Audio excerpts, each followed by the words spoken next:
Hello, everyone.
Alright, hey, hello guys, sorry, just getting set up and double checking we had everyone and stuff like that. Hello. How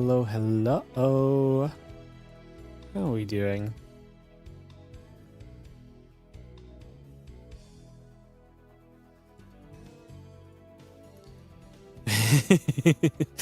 Alright, chatting with the players a little bit as we get ready to go into our first matchup of the day. I hope you're all having a wonderful time. And excited for some StarCraft 2s. I'm definitely excited. So yeah, we're going to dive into this a little bit and see what we can get done.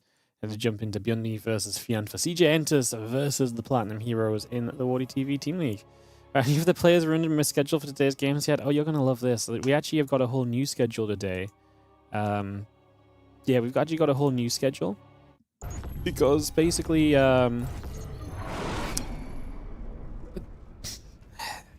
yeah, I mean, Tia.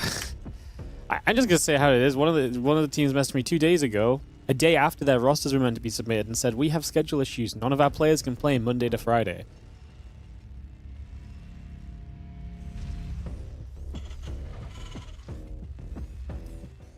So yeah, welcome to the first series of the day, which is going to be Bunny versus Fant for some TVZ.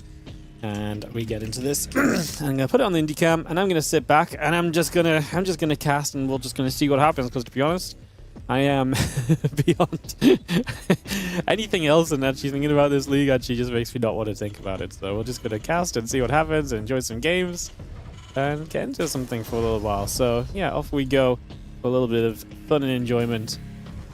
Let me get this all set up. Smash head into wall-worthy. That's actually how I've been describing it to everyone else. I've been saying, you know, this league actually makes me want to put, you know, smash my head into a wall.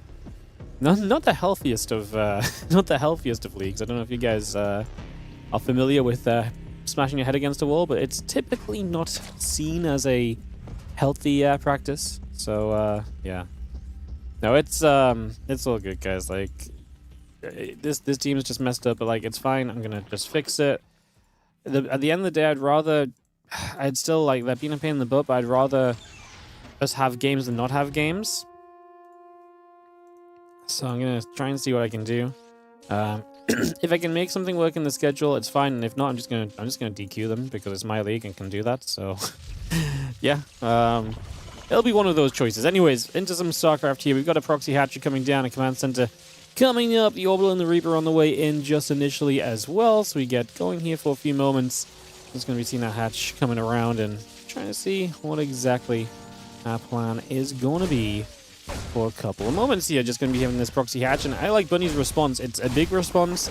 He's obviously building the command center right next to this, but he's just guaranteeing that this base is not getting up no matter what. And Fant is quite a tricksy player. He will kind of get in there and kind of make your life a little bit miserable and make it very tough and all the rest of it. So I actually think just getting rid of this hatchery ASAP is absolutely the right way to go. To me, that is 100% the correct direction to take things. And I think that absolutely gives you the best possible shot of kind of being set up to kind of improve your position here on this one. As you see the Reaper coming down to the bottom side of the map, so just going to have our Reaper coming across for a few moments as well. It's going to drop a grenade down on a Queen, and that's pretty much as exciting as this is going to get for the next few moments at least. What are they going to do about getting DQ'd? Complain? Yeah, that's such a very good point. Yeah. Yeah, like I say, I'm going to try and fix it, and if I can't fix it, then that's okay. Yeah. If I can't fix it, then I just DQ them. Like, that's just where we're at right now. Like, it's just as simple as that. So, it sucks. They knocked other teams out of the qualifiers, but yeah, it's whatever. But, yeah, we'll not have to worry about that too much today, apart from, well... Okay, well, I'll say it's a bit fortuitous, I guess. So TLDR today, then we will only have 2 series instead of the 4 that are on Liquipedia. However, I have to go in exactly 3 hours anyway because I have to take Ellie to the vets. She just got a little squeezing appointment today. So I have to take Ellie to the vets in 3 hours, so it kind of works out at the end of the day. And that does mean if we kind of go long in the 2 series that we have, I may miss a game or 2, guys. I apologize if that happens. But yeah, I might end up missing a game or 2. But just... yeah, we will see what happens as Fant has a few roaches out, so starting to get ready defensively here. You see the Hellion, Banshee, and Marine all on the way through, so bringing that up and into play as well. Get this settled down for a couple moments and continue to see, yeah, just where we're going to be taking things for the next little while as we set up on this. A couple of Hellions in the Reaper just going to come fighting through for a couple of moments. I'm just going to be seeing the going to be a couple of Hellions getting in. The drone already taking some damage, so we get a few shots off. Again, a little bit's being done initially. Nice little starting point here to get us going. As obviously Bunny is going to be very happy about killing any kind of workers in this scenario because your opponent's playing roaches. So if you're playing roaches, generally you want, should be defensive. That said, the roaches are across the map, but you've got a Banshee out, so then you should be even happier here as Bunny because you actually have a way to play around this. So that's going to be absolutely massive, and I do think that's going to be a major deal here. We're going to be seeing these roaches continue to fight through. We're just going to be, again, pushing back on those a little bit for the moment. Push that back, get that rid of this, and on we continue. Well, I'm just going to be seeing the Banshee and the Cloaking coming up, the Rex and the SCVs coming by as well, so we get settled here for just a little while. See where we can go and what we can do over the next few moments. I'm just going to be having, again, the Cloaking, the Stim Pack coming up right now. Just getting a lot of that straight underway here. And yeah, this kind of develops through for a little bit for the next few minutes. There, spores, overlords and drones building on by. And the Banshee going to show up on the other side. So Bunny and Fant, when you look at the supplies, I feel like this is an okay kind of situation. Bunny doesn't have a lot of stuff to really kind of punish Fant right now. Like, yeah, the Banshees are a bit annoying, and the Queen count is maybe not amazing because we've invested into those roaches. As long as we don't let these Banshees do stupid amounts of damage, like I say, maybe tougher than usual, but if we can keep these Banshees away, then we're going to be pretty much just kind of fine here, I want to say. I think we can absolutely end up in a pretty okay position in all of this. Do you see 1-1 upgrades and that Stim Pack coming through? Just going to be seeing the Marines and the Siege Tank building as well. The 2 Banshees, sorry, getting after that Queen for a couple of moments as well. And again, we find our way a chance to get some more damage done one more time. Banshees continue to get through, doing a little extra. And just seeing the Banshees going to get back toward the Queens already.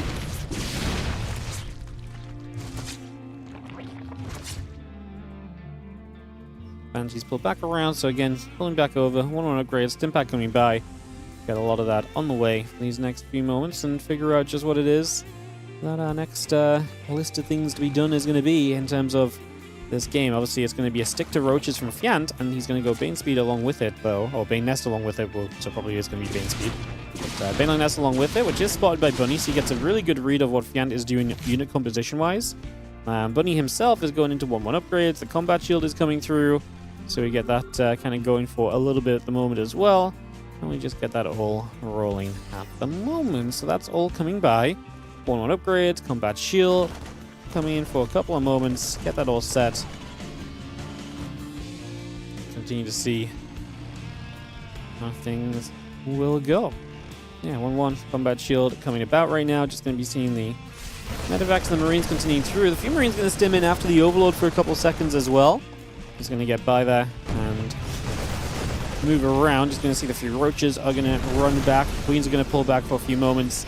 Tank is going to siege. Just going to be seeing the tank hitting the Queen for a couple of moments as well. So it's going to continue through with that for now. I'm just going to be seeing the roaches pushing back over. Marines and Hellions going to be there, trying to fight a little extra for the next few moments too. Just going to be some Marines loading back up. Medevac pulling back away. And getting a couple of Marines going to try and get back in after these roaches for a couple moments. So he gets straight back in over there. Just try and get a bit more damage done. 8 SCVs going down currently. And we are going to have the Marines coming back through. Queen's still taking some shots. I think it's going to be 10 drones killed, and Bunny is going to be down and, down into by 10 workers. He does have upgrades leading a little bit. They're not going to necessarily kind of maintain the lead forever, but for now, at least, they're doing just fine. So, in that regard, at the moment, where, like I say, just kind of chilling a little. Just going to see, again, the Roach Ravager Lingual continuing through. The Carapace upgrade coming by as well. 2-2 upgrades coming up, and Conquest of Shells building as well as everything else.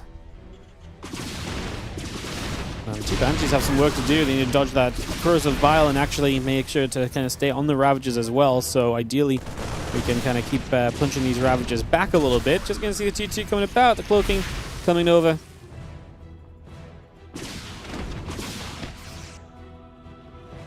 And again, we have the Concussive Shells coming by. Marine Marauder Siege Tank coming up right here. And again, the Roach is still taking some shots. A few more hits coming through. Just have everything else continuing online for the next couple moments.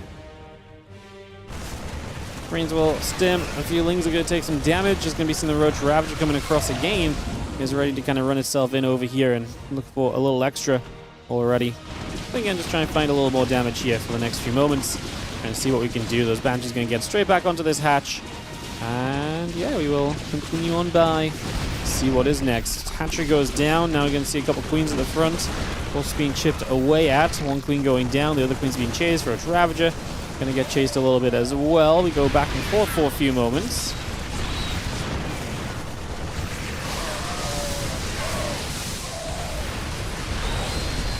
It's going to be a nice little corrosive vitality on the siege tanks. And the rest of the Roach is able to kind of dive through on top of that as well. So we'll bring that straight back across.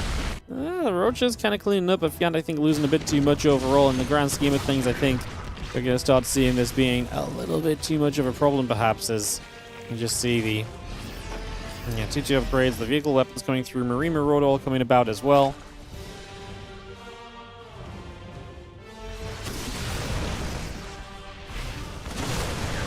Marine stimming again, the tank pulling back, the linear Roach Ravager coming back through again. So again, trying to see what else is going on.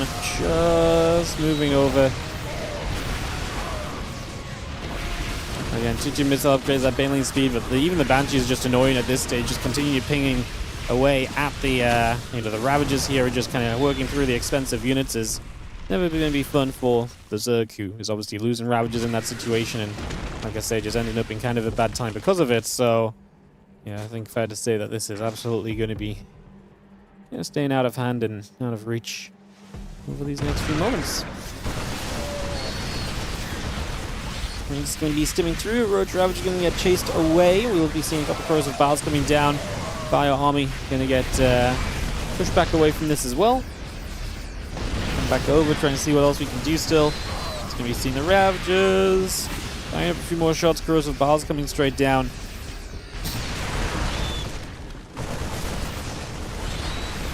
Bio just stimming into this natural expansion, so is going to get in, looking for a little extra, looking around this all out, and yeah, Corrosive Biles still dropping into place, the Roach Ravager doing its thing, a couple more Corrosive Biles, Ravagers on the marks, and Bunny is going to take the first game of this match today for not CJ Entus.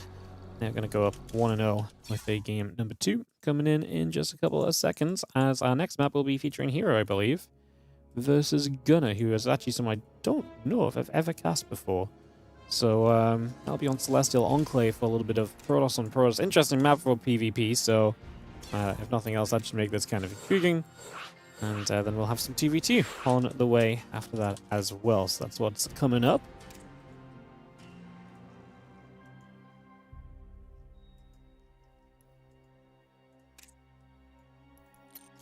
Hey, we've got people around. Gunner is using the herO. I like it. He's using the herO icon. Very cool. All right, everyone's here, so we can just go if everyone is happy to begin. Hi says herO. Hi says Gunner. I think we can just take a couple seconds. Hi. Ready. do it. Game number 2 coming up on the West server. So after this, it'll be Bunny and Shin versus Fant and Sebastes in 2v2. Then Bunny versus Led Alex, Shin versus Sebastes, and Bunny herO versus Fant Led Alex.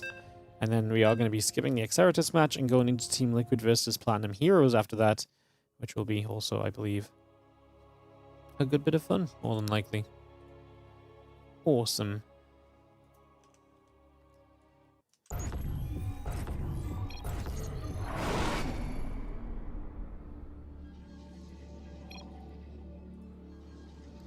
Fun fact, Gunnar has beat herO in the live before and it's taken a map of Maxplex in a Monday Night Weekly. Whoa, how exciting.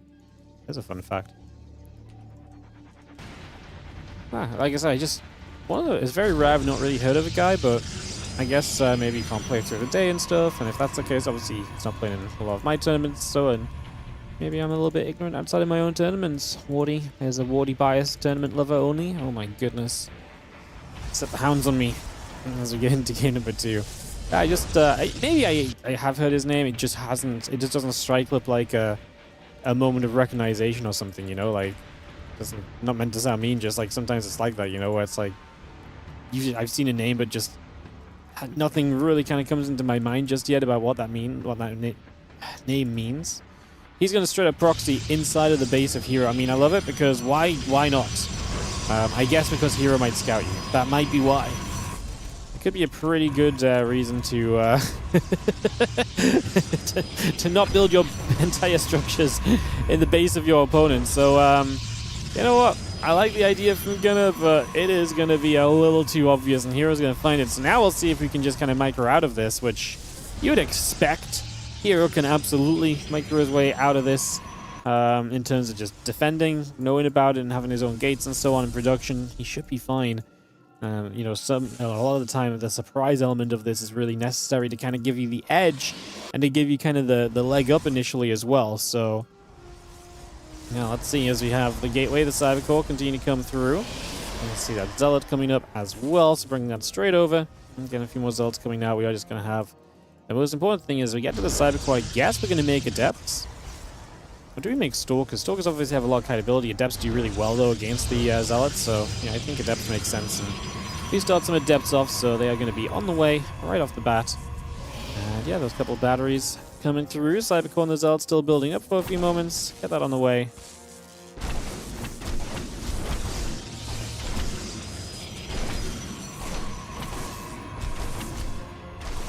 These two Zealots still chasing the other Zealot around for just a couple of moments. So again, pushing it back for a little, trying to see what's up. The Adepts, the battery, and so coming through. The Wolf Gate coming up. Probes on the way by. It's going to be seeing the units going to continue to fight. That Zealot is going to take a few more shots right off the bat as well. So it's going to be GG. herO is going to knock this one down. And just like that, we're 2-0. Alrighty, we are 2-0. Well, guys, that's definitely one way to start off the series. I mean, Gunnar's a big underdog here. I can appreciate the cheese. I can't really fault the guy for trying to get a fast one in that rare situation. So we're gonna go to Reclamation for some 2v2. It's a Reclamation LE, right? Cool.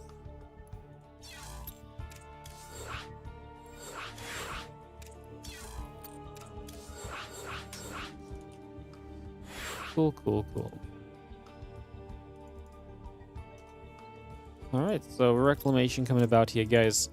And we'll get this going for some 2v2. Will be a moment or so when the players just need a minute or a couple minutes to get ready. No worries. I'll get that set up. Do.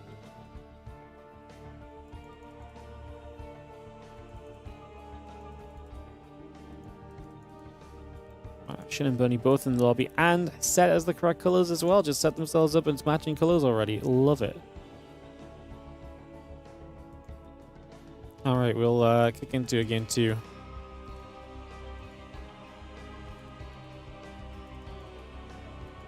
In just a second. Oh, game 3 in just a second. My brain is fried.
Alright guys, give me a sec, I'm trying to sort something out.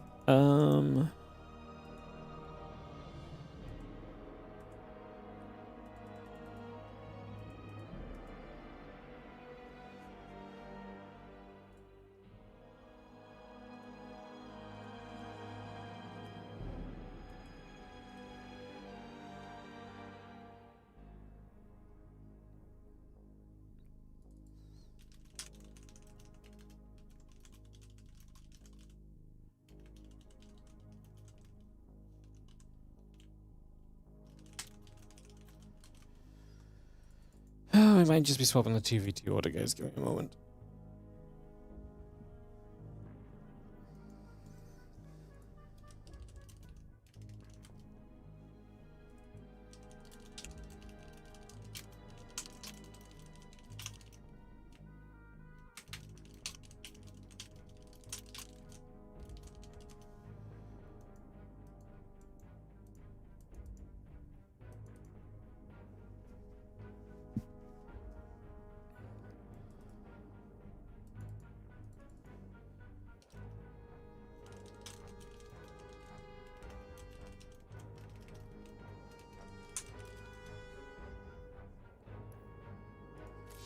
Alright. We're gonna swap the 2v2 order, guys. Central, west, central, so this one's gonna be west on yellow jacket.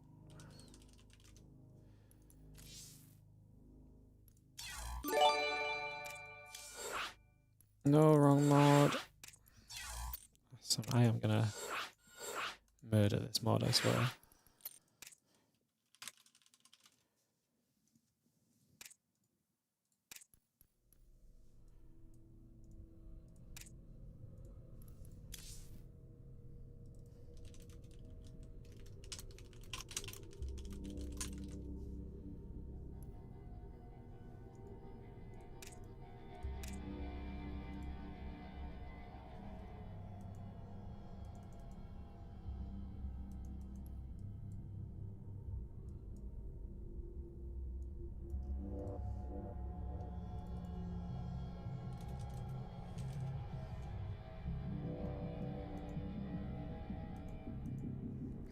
Yo, thank you so much, Ian, for the 60-month, 5-year resub. Amazing. Appreciate it.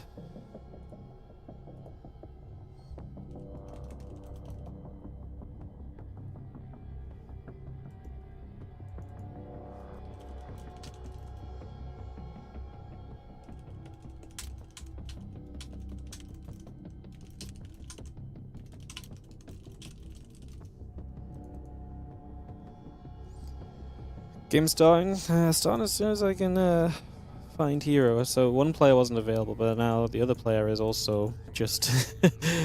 the player that we might need to fix it is also maybe not here, so...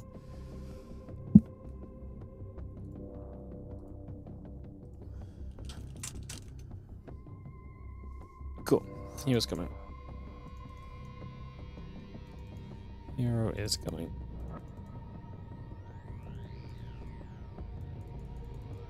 Beautiful.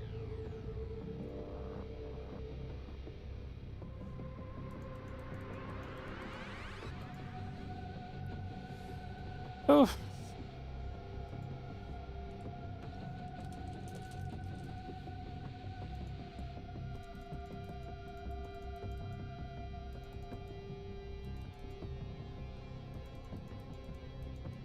Alright, I'll be bunny herO versus Fant and Alex in a moment, guys.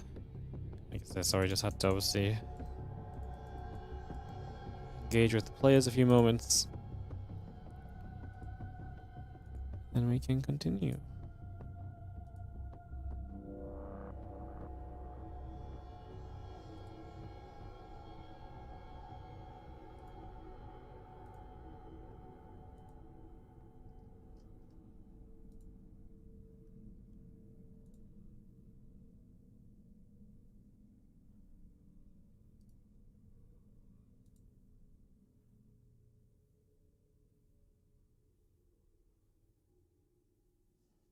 Cool.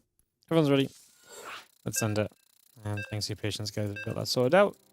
And ready to resume.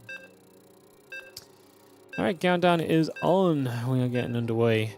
And we set to roll.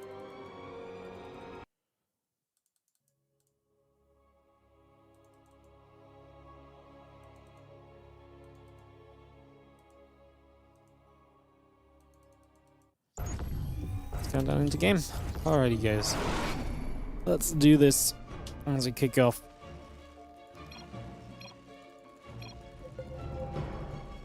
And get into game number 3. In the bottom left, it'll be Bunny and herO. Top right, Fant and Alex. Platinum Heroes versus non-CJ Enters. Who is missing? Sebastes is apparently playing a tournament game. There's the information I received from Fant, so requesting to swap the 2v2s. If we could just have like one game, one series where we can just play the whole match with nothing happening. I swear I'm being conditioned to just be stressed while Team League is on. It's like at any possible moment, everything might fall apart. I know this is not really a big deal. And actually, the majority of the time, this is really not a big deal. It was just like, I really just want a Team League day where I can just sit down and we can just enjoy the games and just like, I can just host the next lobby. Like day 1 was like this, and we've not had a day like that since, you know? I just want to be able to sit down, host some games, and cast some StarCraft, you know? Alright, Drone is going to chase a probe around for a couple of moments, so we get active there for a little. We take a few moments as he gets set up.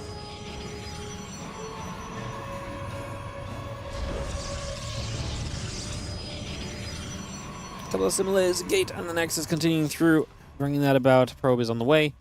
And just take a few moments to get this all rolling here for a couple of moments. See what's going to happen.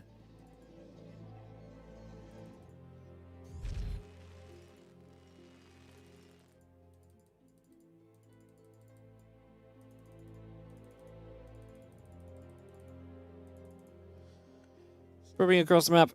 So we move through with that for a couple seconds here. Get that on the way.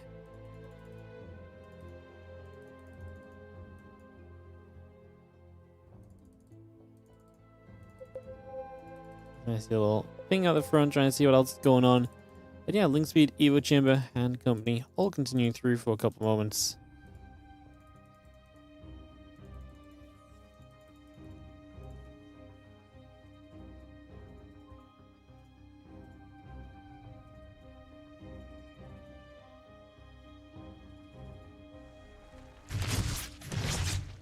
Queen just going to shoot. Probably going to take some damage. That's going to be seeing the Evo Chamber just dropping down. We're not going to see that Link Speed on the way through. The Zergling's coming about. And just going to have ourselves a couple of Stalkers in that Wolf Gate, all continuing through also. So we get that on the way. Just going to see a couple of Lings going to chase down a Zealot. Has made its way across the map. But it's pretty peaceful for the start of this 2v2. Nothing too crazy going on just yet, right? So take it easy for a little bit. Getting set up and just sort of seeing where we're going to, like I say, kind of slowly take things here over the course of this one as we get settled on down.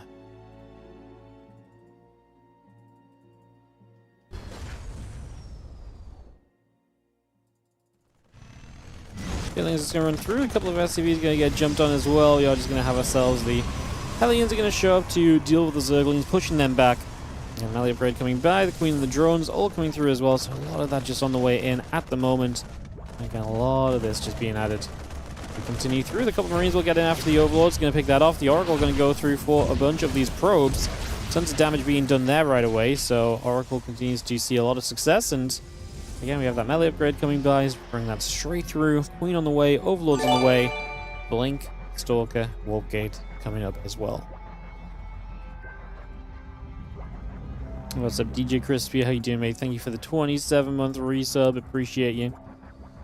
Big game, I think, for Alex and Fant. I think if they don't succeed here, it's going to be very difficult for Plat Heroes, because I think you need to win a 2v. If you win the 2v2s, you only need one 1v1 win to force an ace match.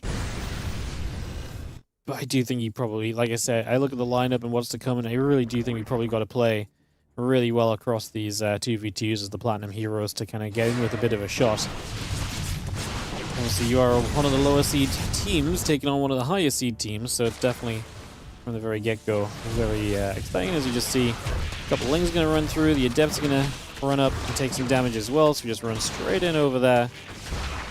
Just going to be having the Oracle still kind of lingering up over here as well from herO. Just going to wait to come back in a bit further down the line, perhaps, and try and get involved, like I say, a little bit later on instead.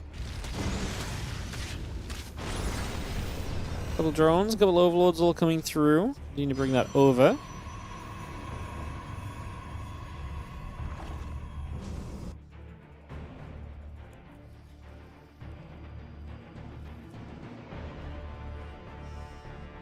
Two Banshees make their way across. He's going to come straight up through. Like I say, that blink coming up. The Nexus and the probe is on the way by. Gateway and the pylons coming about as well.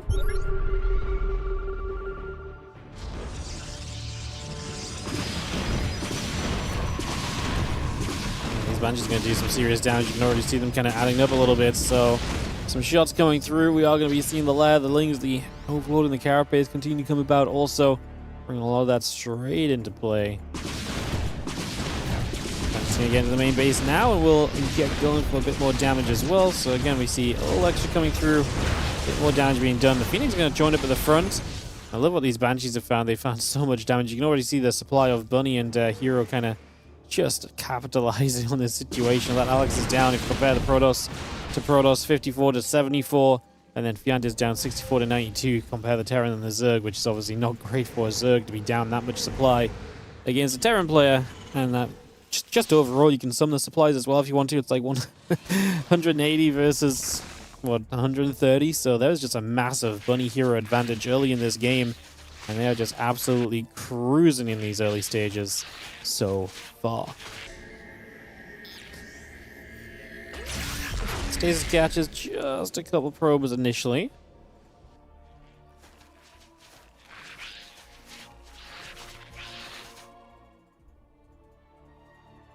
Again, the Lings and the Bane's Nest coming through, the Overlord Speed and the Carapace continue to come about as well.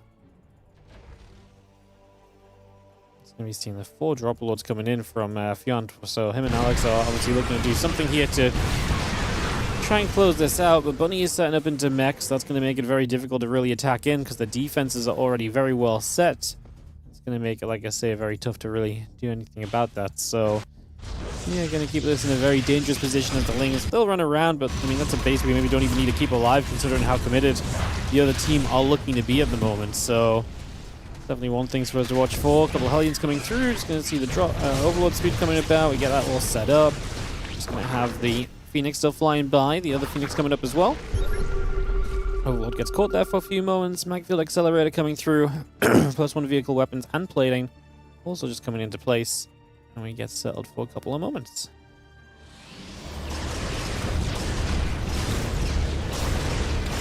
Well, I'm just going to be seeing the Phoenix getting after a few probies. Again, we're able to chase there for a couple of moments. Just going to be seeing the Spire coming through, the drones coming about. Just going to be seeing the Cyclone locking onto the Overlord already, and a couple of Hellions will continue to chase in. Phoenix coming by as well, just trying to see if they can get a little extra done. I mean, this Dropper Lord play is not done enough, considering they were super far behind. They're super committed to try and do something. At least it feels like they are. Then, yeah, it kind of feels like we probably needed more than that to really make this any sort of a reasonable game.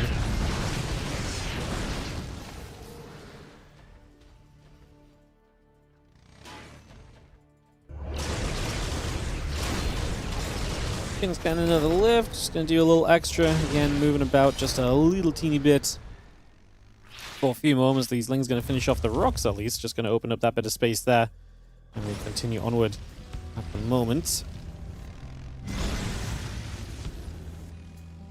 Again, stepping across for a few moments here, getting this set and ready to go.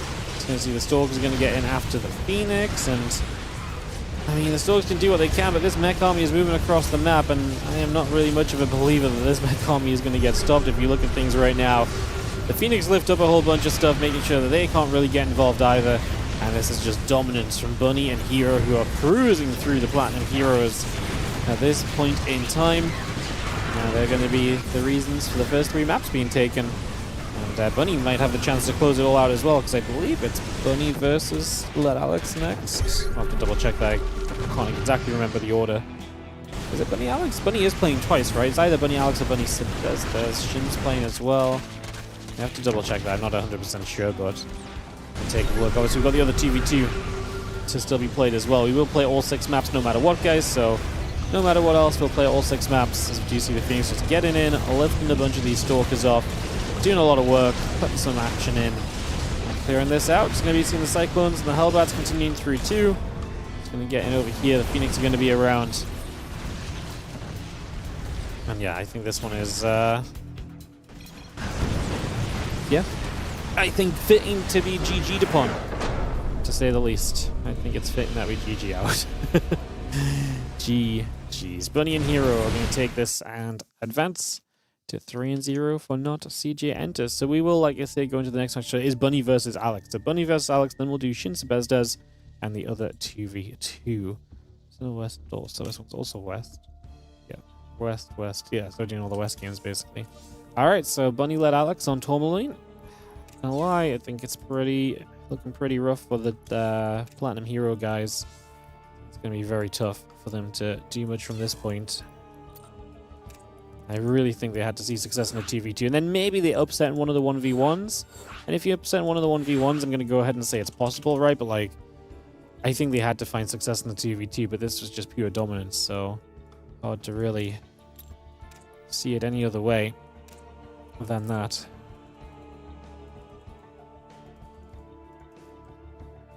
Hard to see it any other way than that. Alright, we're hosting in. And we'll get ready to go in a second. Oh, I had Alex in the caster slot. That's not useful.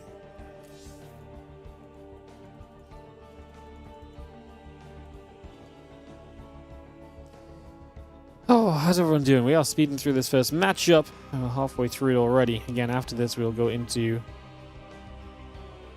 the next one. Let me just message.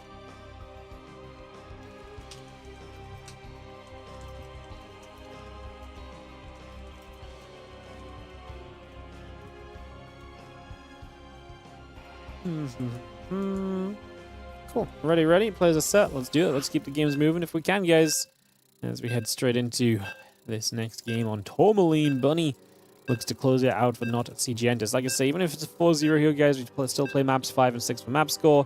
Obviously means that we're guaranteed a certain amount of games on the day as well, so generally that is good. And that is the current go-ahead plan for this one.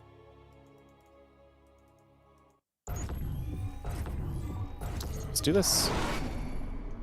Just in game.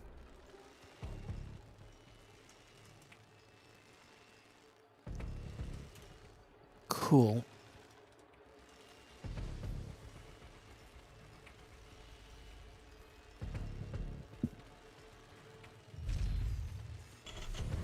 Alright, bottom left-hand side is going to be the blue Terran player, Bunny, looking to close it out against Alex, who we love watching.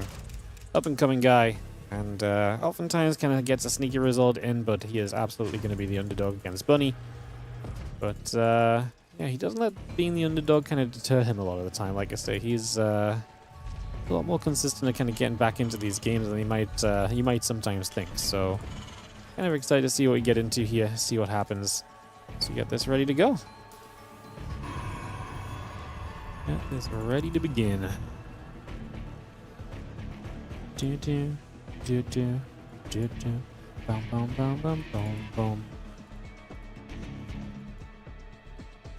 How you guys doing? How's everyone in the chat feeling? Hope everyone is feeling great, doing fine and dandy, and having a great week of StarCraft 2 so far. Again, we'll be here for Team League again tomorrow, and then I'll not be here Saturday or Sunday. I'm taking the weekend to go play some cards, so I will not be here Saturday, Sunday, but we'll be back from Monday with more StarCraft 2 action, so you can look forward to that. Looking forward to playing some cards this weekend. I've been practicing. I'm trying to learn. I'm kind of excited about this game I'm playing. It's making me think of my OG StarCraft 2 days when there was just so much to learn. Every game you learn a little more, you learn something different, you know. Learn how the matchup works a bit differently, and or how you kind of learn how your deck works a little bit more and stuff as well. Like, it's very fun. Really been enjoying it. So, what game? It's called Riftbound. It's the League of Legends TCG. Actually I actually think it's very good. Me? I don't know. If you have like more than 300 ping.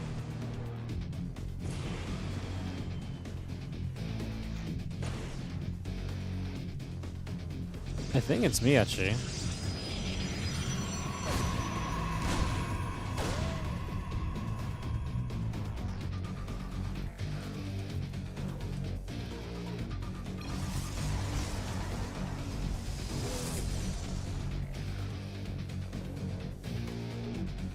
Like, surely the players would pause, no?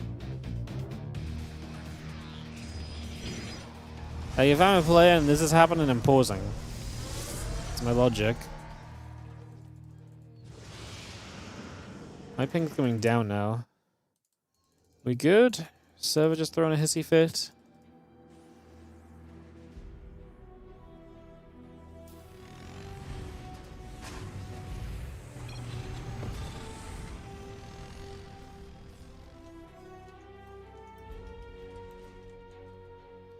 Cool.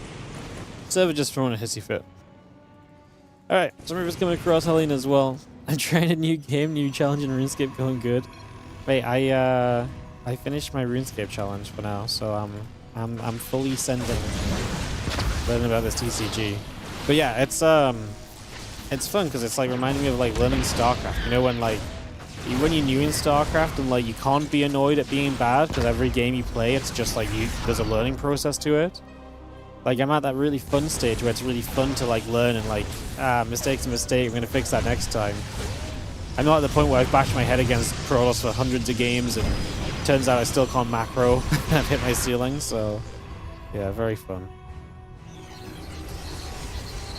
Yeah, there's no way they feel like this.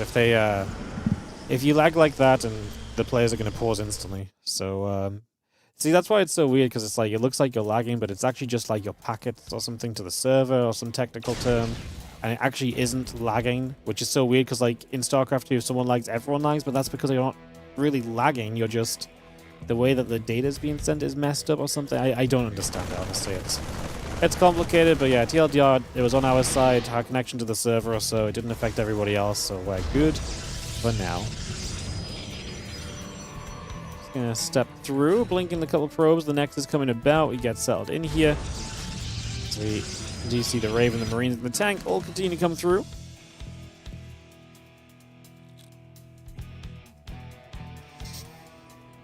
Probe facility, Nexus, blink. Continuing in all the moments. We get all of that on the way.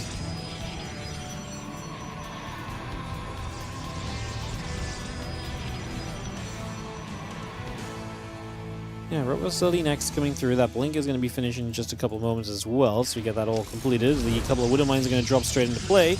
Going to go bang bang. 2 probes, it seems. Not a bad starting point, as we do have the Robo Facility and the Nexus all continuing along, so that builds through. You're going to see the charge coming up as well. And then we get a lot of that just built into play at the moment. Get that settled into action. Sorry, guys. Don't mean to be sniffly. Apologies. As you just see, the charge, the observer, the nexus, and the probes. Again, all these bits and pieces continue to be built through for the moment. Bringing a lot of this up and running right now, getting this on the way. Seeing where we're going to end up. The Marines and the tanks already stepping forward as well. Against impact, combat shield, building across, pushing through. Getting going for the next couple of moments as the tanks are going to fire once again. Going to see a few Stalkers taking a few more hits. A bit more damage being dealt. So far, so good.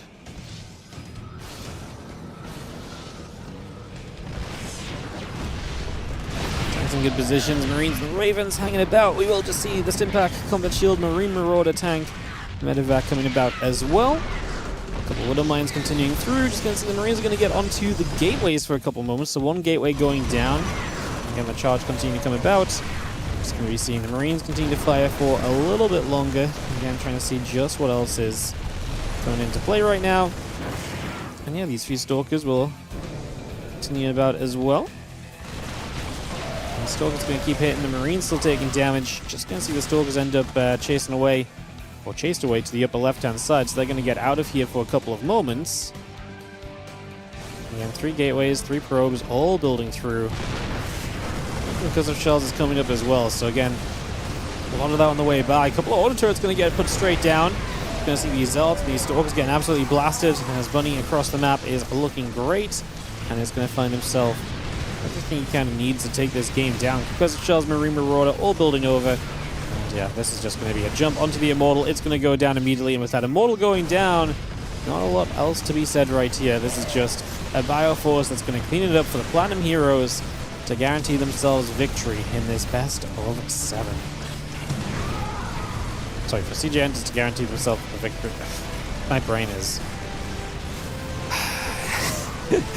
like, my brain actually makes me sigh because I'm just like, oh, let's do the thing again.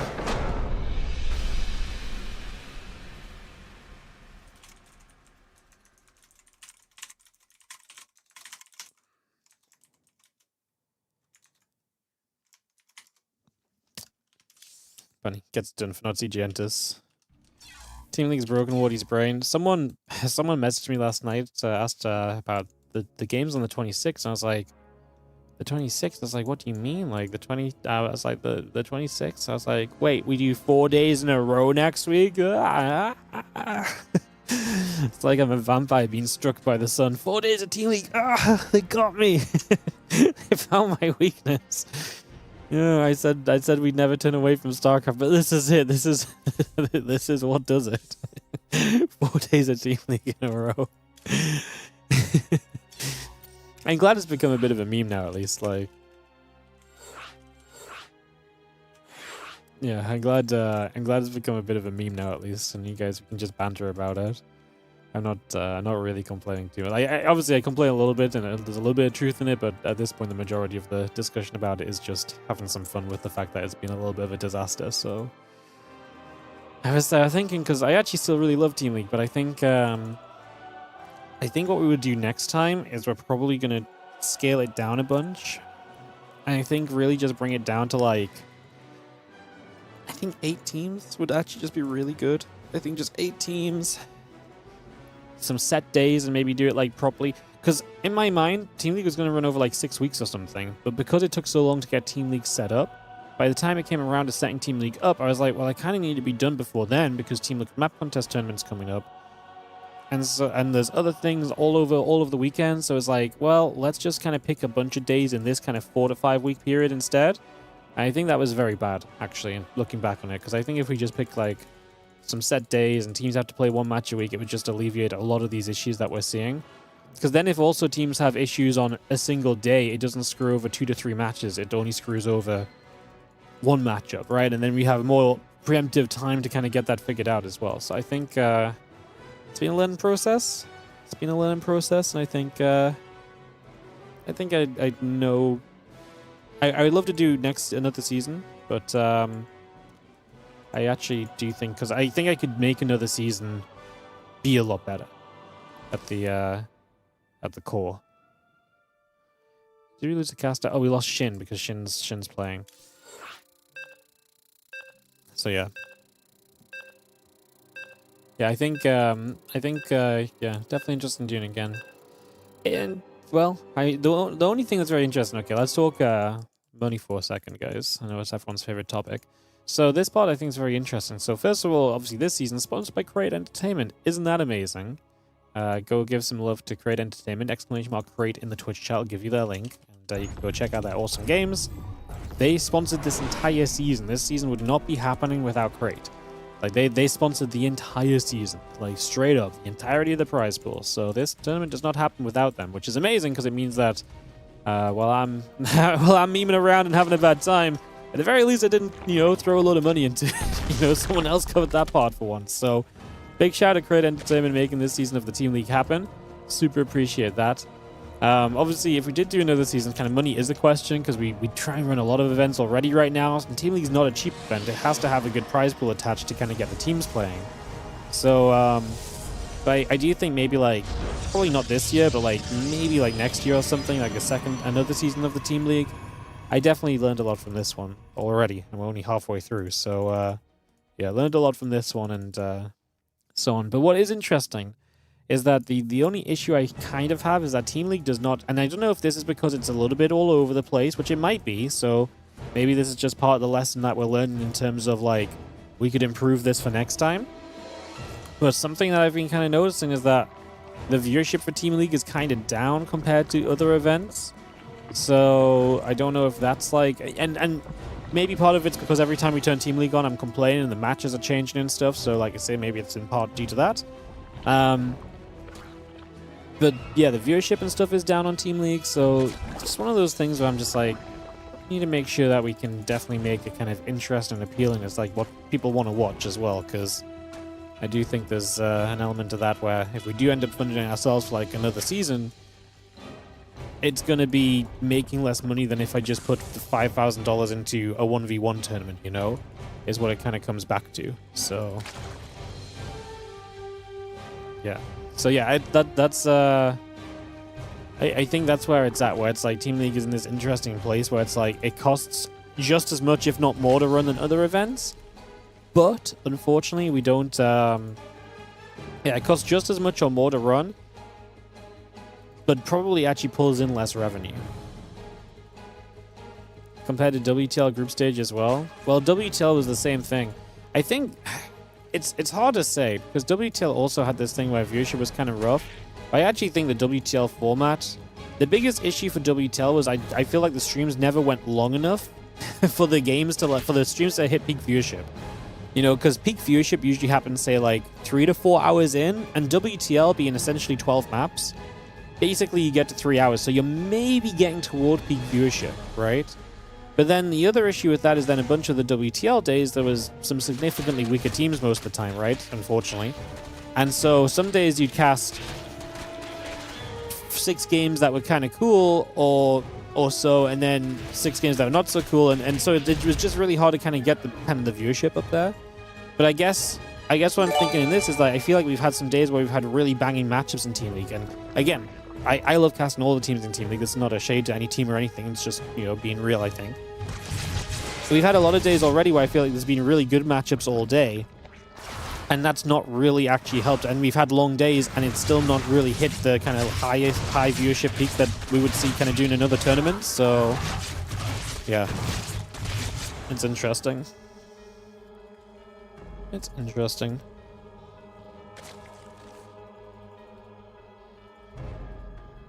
Few drones going down. Hey, what's up, Master Tom? I like that TV. It has TV too. Yeah, I think I actually kind of like this format in general. I just think I like the format of the matches. I just think the format of the tournament could be probably improved on for next time. I'm allowed to throw shade at you guys. I'm not trying to throw shade though. Like it's just a fact. Like some teams are more popular than others, and some teams have players who bring in more views naturally, right? And like saying like I think the issue is like say you have a group stage day of like a WARDITV championship or something, right? And Clem is playing on that day. The fact that Clem is going to play 4 series or something is just like, bam. Almost like, that's like, say it's like 4 series out of 10. That's like a typical 5-player round-robin group. 40% of your games are Clem games, and so 40% of the games have this natural attraction to viewership. And if you spread those out correctly, you're basically saying from like match 2 to match 9 or something, you will see Clem every other match or something, right? And so if you do that, it's going to retain a lot more viewership. That's really difficult to do in Team League, because if Clem plays Team League, he maybe comes in for a 1v1, best of 1, maybe 2. But also, like, you're not necessarily shouting that it's Clem versus these guys today. You know, there's just that way lower percentage of, like, the guys that are the big pulls than the kind of the clickbait of the StarCraft 2 scene, I guess.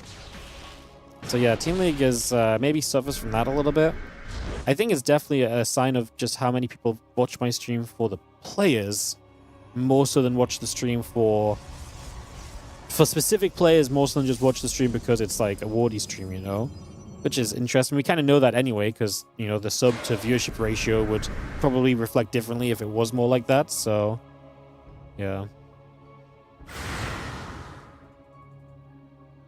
I think the all-kill Team League in the playoffs was really cool. Yeah, the World Team League one. I actually like the World Team League playoff format a lot. I thought it was very cool. Especially like best of 2 all-kill, because I think it's really cool that like the underdog just needs to win 1 map out of 2 and they could have a serious impact on the entire series, you know? Yeah, and like 2-0ing is extremely powerful because then you force a 2-0 to be needed from the other team. Yeah, it's I actually always thought WTL format was very cool for that.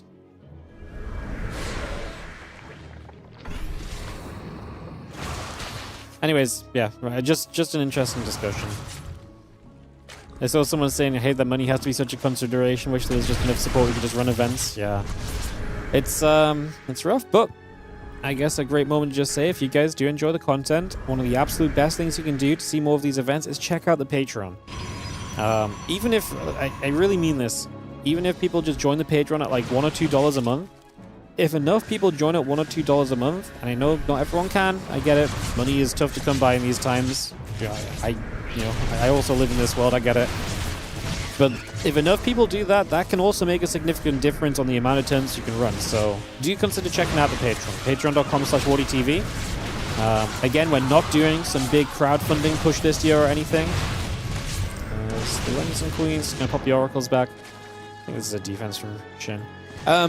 Yeah, we're not doing like a big crowdfunding push or anything this year. We're just pushing the Patreon page. So absolutely checking out. !Patreon in the chat. Patreon.com/WARDITV.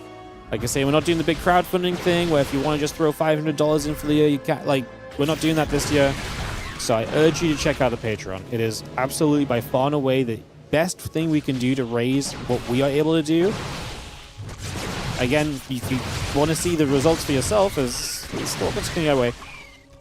If you want to see the results for yourself, look at the tournaments we ran last year and some of the prize money and the amount of them versus what we're going to run this year, because the Patreon has tripled in support. We've basically gone from last year running, I think in terms of major events, like 15 to 20k, to this year we're going to be running like 30 to 40k.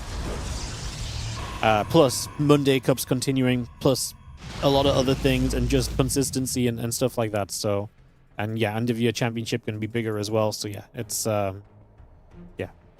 The Patreon is really significant. It really does allow us to fund these events and get everything going, so... Sounds like Patreon bounced back after the drop from when RSL was announced. Yeah, I mean, to be fair, like when RSL was announced, we didn't exactly have like a lot on the Patreon. We're at like $400 or $500 and we lost about $200 a month when RSL got announced. But yeah, since then I really started pushing the Patreon. Like the last year, one of the main goals has been to grow the Patreon and to make the Patreon better, because that has genuinely been, I think, one of the best ways to actually get these tournaments funded at a foundational level. And kind of, from there, if we have $2,000 a month on Patreon, it means that then, if I do a sponsor, that really bulks up the prize pool of the big event we do that month, right? And then I take some money from the ads and the subs and stuff, and we can, and then we can run a 5k event. That was much more, it's much harder to run a 5k event when you get $500 off the Patreon, and then you're missing like 1.5k to be like, well, that's just like a whole extra sponsor I've got to figure out or something, like, so yeah, it's, yeah. Like I say, there's a reason we mention the Patreon a lot. I just want to really clarify, like, this. Don't let that get lost in the noise of it being repeated every day. Like, if you like the StarCraft, consider checking out. Even if you can just support a teeny bit, it goes such a long way to adding up. It really does. So check that out. Consistent 2k per month from Crowd Sports, crazy. Yeah. Some of the Patreon is our sponsors as well. Like Winter goes through the Patreon. He sponsors a lot. He's a major part of the Patreon. He's the reason it jumped up to 2k from 1.5k or something last month or a couple months ago. We switched his monthly payment into Patreon. So yeah, that's the kind of thing which obviously just makes it look bigger, better, and helps us bulk up. But like, still speaking, that's still money we're getting in. So yeah. Oh, like I say, just selling. I'm talking a lot about the Patreon. Sorry, this game is just going on. Yeah, sorry, just I'm off topic. But yeah, you guys get to watch the game. We're just chatting and yapping. So yeah, like I said, TLDR support. I kind of feel like, unfortunately, I've yapped my way through to the point where this game is looking a little tough for Sebastes. He has a few Phoenix out, which is going to help against those mutas. Can he deal with the Lings as well? Shin kind of has the entire map covered in hatcheries, so I kind of think that this is probably a little bit too far gone for Sebastes, unfortunately. I think this one might be a little bit too tough to kind of bounce back into, as a few more Corruptors coming about. I mean, the Corruptors are nice because you can then just tank the Phoenix shots a little bit, but I don't even know if Shin necessarily had to kind of go into that, to be honest.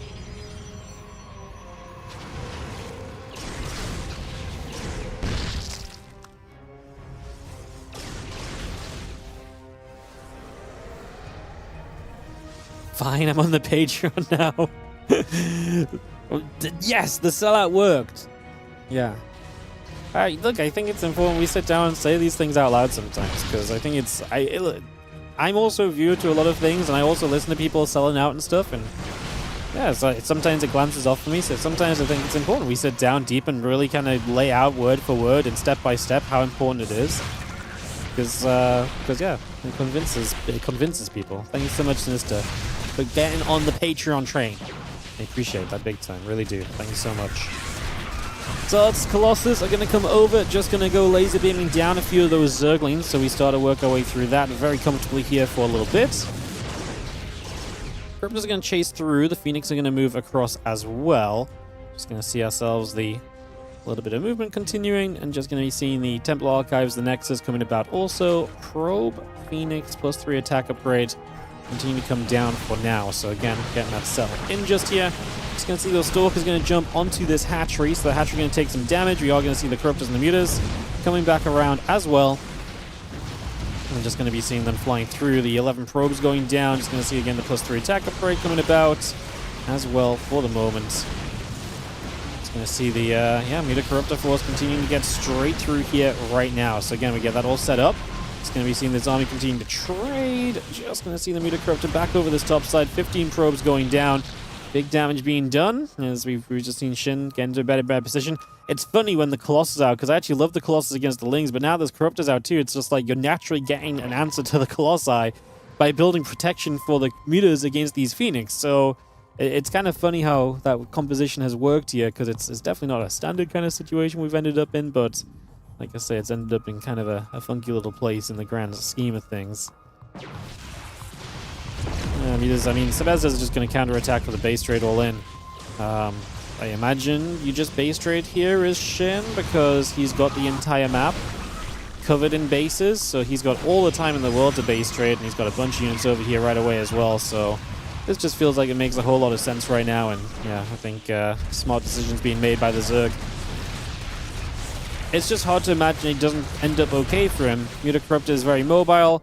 Maybe ends up against an army he can't really fight, but like in theory he can just run around forever, and because he's got bases top left and bottom right, it's going to be so tough for Sebastes to run around the map and deal with this. I mean, army supplies are going to get close, and Sebastes definitely did the right thing to give himself a good chance. Let's see how well he can handle the base trade aspect of this, because maybe he can make this work. Like I say, he's given himself a chance with this. It's definitely not all over like it might have been beforehand, so he's given himself some opportunity and given himself a fighting way back into this game.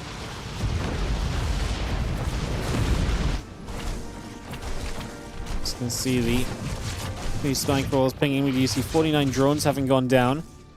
A bunch more workers dropping already. 3 more spine crawlers coming up. Spawning pool and the drones coming over. Colossus laser beaming. Just gonna have the extra few bits and bobs coming through as well. Just gonna be seeing the Archon and High Templar moving back. We're gonna recall back. We're gonna be able to protect a base. Sebastes is kind of hanging on to this position. It's just so many mutas. We're sitting at 38 Mutalisks, guys, and there's 2 Archons, 17 Stalkers. It's a lot of anti-air. I'd love it if there's like 2 to 3 more Archons. I just feel like you need a bit more splash to really impact these mutas long term, especially when the Corruptors can be impactful and tank a few shots. We're going to dive in. We're going for the Colossus? No, we're going for the Archons. Okay. For a second, it looked like he was hitting the Colossus. I guess that was just some Corruptor shots. It's just too many mutas. There's not enough anti-air, unfortunately, and Shin is going to take it to a 5-0 lead. Shin playing as Ragnarok, by the way. I actually did ask him. He changed his name to Ragnarok for the CJ Enters throwback. I asked him at the start of today, and he said that is exactly why he's moved back to the name Ragnarok for this tournament. I love it. I love it. All right, let's run some ads and let's get into this final 2v2 of the day, guys. And that is going to be on, it was on Reclamation, wasn't it? Reclamation LE, create, this will be on Central. Wow, I even hosted with the right mod. I am so good right now. All right, going to be Bunny Shin versus Fant Sebastes coming up in just a few.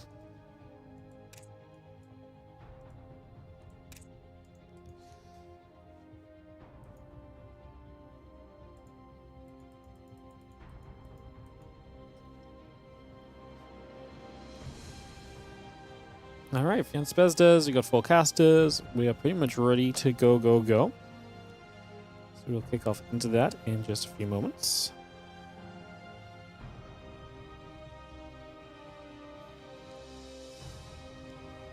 Go, go, go, go, go, go. Beautiful. All right, countdown as we get this on the way and ready to rumble. Ready to go, go, go. Ready to go, go, go. Bum, bum, bum, bum, bum, bum. All right, we'll try and cast this one without selling out the whole time, guys. Without having the big Patreon discussion. Ay. Is subbing to the Patreon required to get me to actually cast the game? Yeah, I mean, look, in theory, yes, right? Because if you think about it, right? If the Patreon just was at like 5k, then I'd never have to sell out a game. Like, if the Patreon was just at 5k, and I can just hands off the keyboard, run a 5k tournament every... Can you imagine we just run a 5k tournament every month? That would be nuts, obviously, and that's just not going to happen. But then can you imagine? That'd be so sick. We just had like 5k on the Patreon, and just run a 5k tourney every month. Holy. That'd be so sick. We'd be able to do so many cool events. Because then we could do like a 5k tourney every month, and then I could put some of the other money into like other little things. Oh, it'd be sick. If the Patreon was at 10k, I could do a monthly 10k. Yeah, well, yeah, okay. I was just capping at 5k, but like, yeah. Oh, I mean, that would also be crazy. Holy. Yeah, the Patreon does include some of the WARDITV Monday funding as well, though. That's specifically for Mondays, so. But still. But still.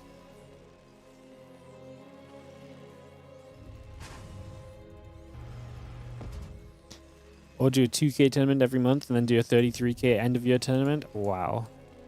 I can't run a 33k tournament. It's against Blizzard's rules. Pretty sure we're capped at 10k. I've not actually really read the community license in a few years. I'm probably in breach of a few rules, but I'm pretty sure you're not meant to run more than 10k. I'm actually pretty sure I'm in breach of it already because I run too many events within a year. But alas... If someone at Blizzard notices this and tells me off, then at least someone at Blizzard is watching StarCraft, which would be, I think, a net positive for the scene anyway, so... Yeah. But don't worry, guys. There's the Blizzard Classic Cup, where we're going to see an epic SE2 show match between two players. Oh, this event looks worse than I thought it was going to be. Very sad. Someone asked me about this. So I read this in chat. Just realized I read it in chat before. Someone asked me about this earlier, but I will not be at BlizzCon for the Blizzard Classic Cup. They've not talked to me at least or asked me anything. I don't think there's any reason that I'm going to be there. But yeah, it's this tournament. Like when it got announced, I thought it was going to be like maybe 4 SE2 players. Or something, and it seems like it's going to be even worse than that, and maybe not even like maybe not even kind of modern day pros or something. In which case, it just ain't this the awesome. Like it'll be fun, and I think it'll be cool, but it ain't the injection into SE2 that I think would have been a nice little something at least. So kind of a little sad about that because I thought it was at least going to be something for some of the top guys, and it probably will be, but it's going to be even less than what I thought. And I was pretty pessimistic about it already. Let's just announce a fake 50k tournament.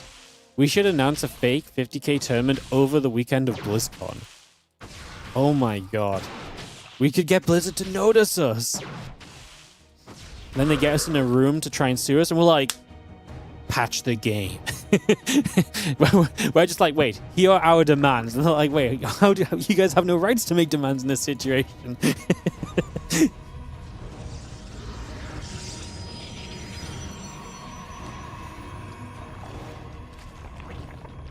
Yeah.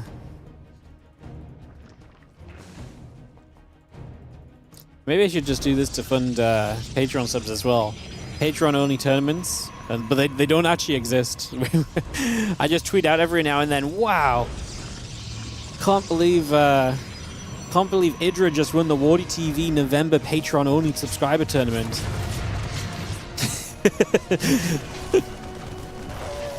This is the this is the backhanded way to to get the Patreon love.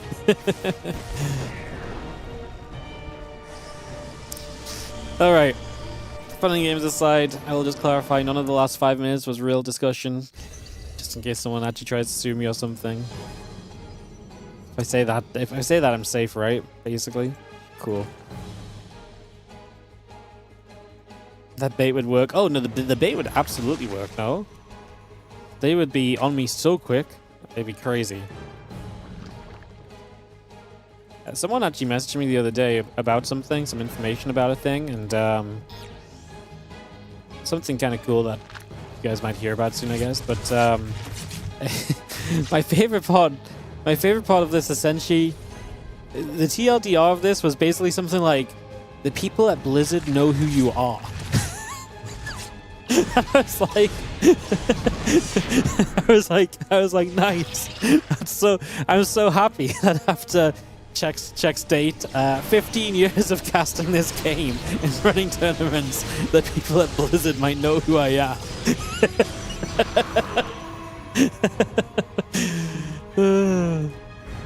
I had hoped so. I had a contract with Blizzard for the WARDITV Team League that time, you know. Yeah. I need to check. Yeah, it does sound a bit ominous. It only sounds ominous because I'm being vague because I can't talk about the thing, right? But like, it was just like I said, that was the. It was meant as like a positive, like, hey, they know you exist, isn't that in like something?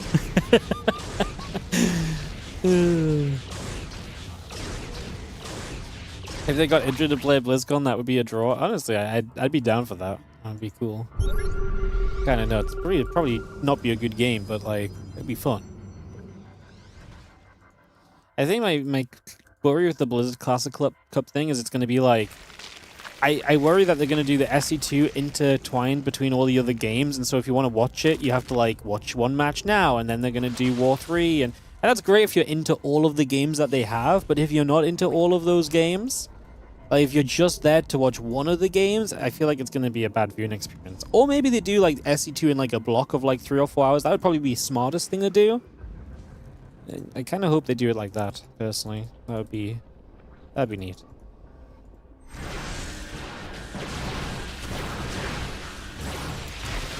That would be neat. What's going on in this game, guys? Have you guys been watching? I've been memeing with chat. Co-casters, activate. We actually see Sebastes and Fant are sending this right now. The tank on the high ground is in a great position to help out. Hellbat's going to morph in to try and get in the front to help us tank here a little bit. Not going to be the best of units in this scenario. They really are just kind of cannon fodder. This is working pretty well at the moment. Now we're going to see Shin trying to get a few Ravagers up, but that's not really going to be in time. He just dives back in with the Roaches, cancels up the Ravagers. That Siege Tank on the high ground, by the way, going down. A couple of Roaches made their way there. A couple of Roaches counterattacking may deal some damage as well, but I actually think Fant and Sebastes might have themselves a map on the board here for the Platinum Heroes in this series, because this attack is looking pretty solid at the moment. It's actually looking as though it's kind of working, so we're getting somewhere. Hurrah! We're getting somewhere. I mean, we're getting somewhere. We're going to get a point at the end of the day if we do break through, which I'm pretty confident in saying that they're probably going to break through at this stage. I think it's hard for them not to make this work at this position. Stalkers into the main base as well, going to get through for some more damage. Massive if they win. Yeah, just cool not to see a 6-0, right? At the end of the day, I don't think these map scores are going to be that important in the grand scheme of the tournament. Map score is a lot more important when like every placement in the group matters. That's also something I've realized kind of as this tournament started, that the format doesn't have like these games don't have like a lot of importance probably. Like it's going to be very rare tiebreakers matter. But yeah, I mean, we get to watch some more games, which is fun. So GG's, Sebastes and Fant get a map. Not CG Entus will not be undefeated today. Maybe if they were the real CG Entus, but alas, they are just a copy of their former team. GG's. Who else was on CG Entus, by the way, back in the day? CG Entus. Who was on CG Entus? At the time of disbandment, Bibyong, Bunny, Biol, herO, MC, Ragnarok. So yeah, Bunny, herO, and Ragnarok were on the team when it disbanded. 2016, that was 10 years ago, Jesus. Gumiho was on CJ for a while. Oh, very short amount of time Gumiho was on CJ. Hydra, I remember Hydra. Hydra was obviously popular. He was on CJ for a long time before he joined Root. Loved Hydra. He's a very nice guy. Met him in London a couple of times. Was very nice person to talk to. Trust was on CJ for a while.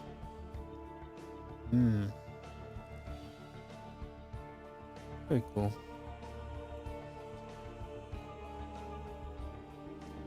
And Biol is very good at like very random points in SC2. Biol had a little streak where he played like a lot of online stuff, and he was very good in that time period as well. Yeah. All right, GG's. Let's move on to our second matchup of the day, guys. We are going to go into Team Liquid versus the Platinum Heroes. So we're going to move into that, which means we're going to Europe.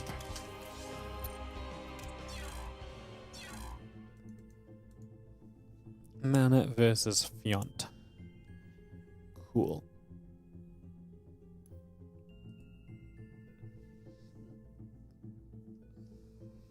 Gonna start on Winter Madness. Let me host this up.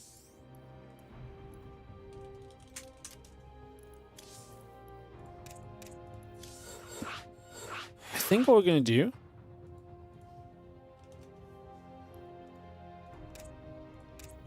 is probably, so some of these games, all the games with Skele are played preemptively, so all those are pre-played. So what we're gonna probably do is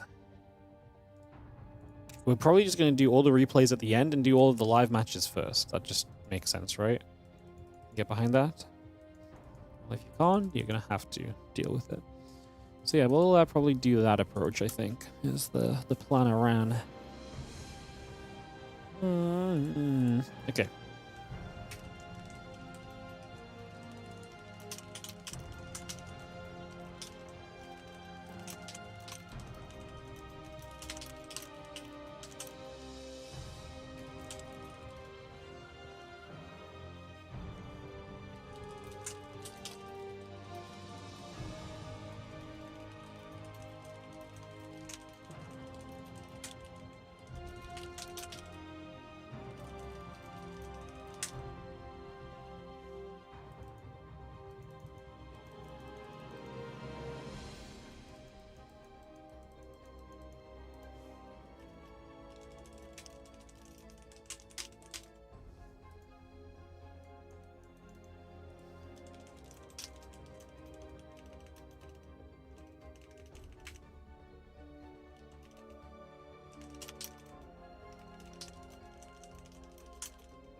Alright, just chatting with the guys a second, guys.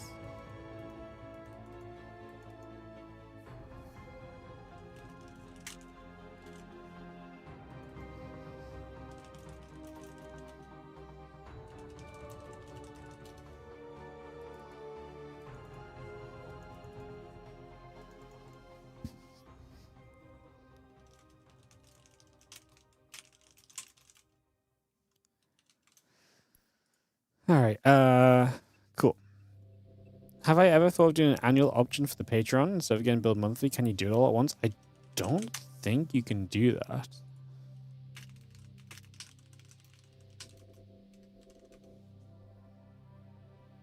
Oh, I can.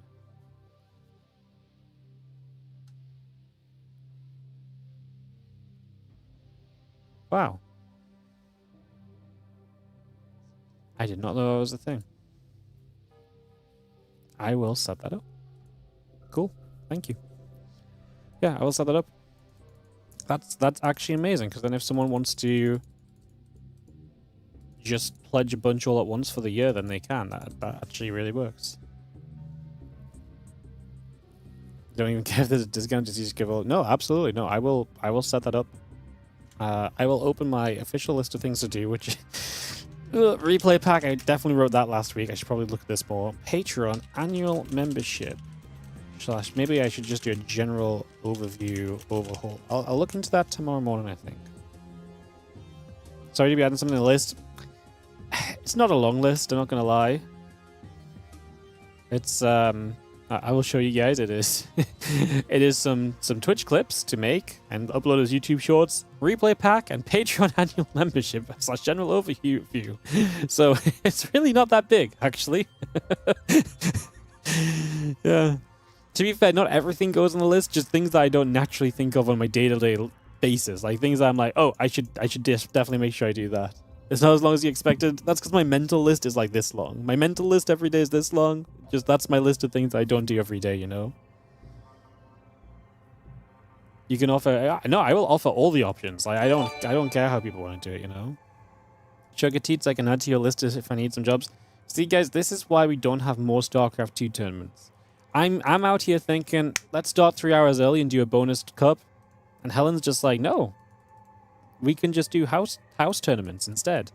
You can see how quickly or how well you can fight the Hoover or something. So yeah. Alright,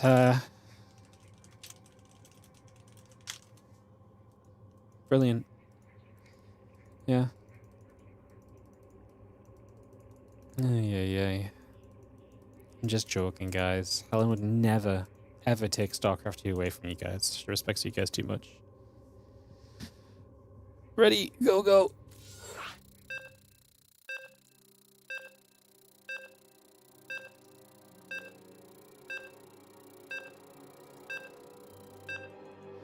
Alright, Mana versus Fant coming up, guys. So we're going to do Mana Fant, cure Sebastes twice, and then we're going to go into the games that feature Skele. They will be from replay, but everything else is the first 3 games live, the other 3 games replays.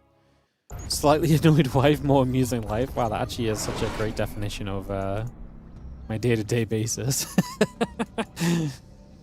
On the plus side, Helen will attest that I'm not very good at actually having lists of things to do, because if I write down something to do, I don't have anywhere I really look at regularly enough to do it, so that's why my written list of things to do is not extensive.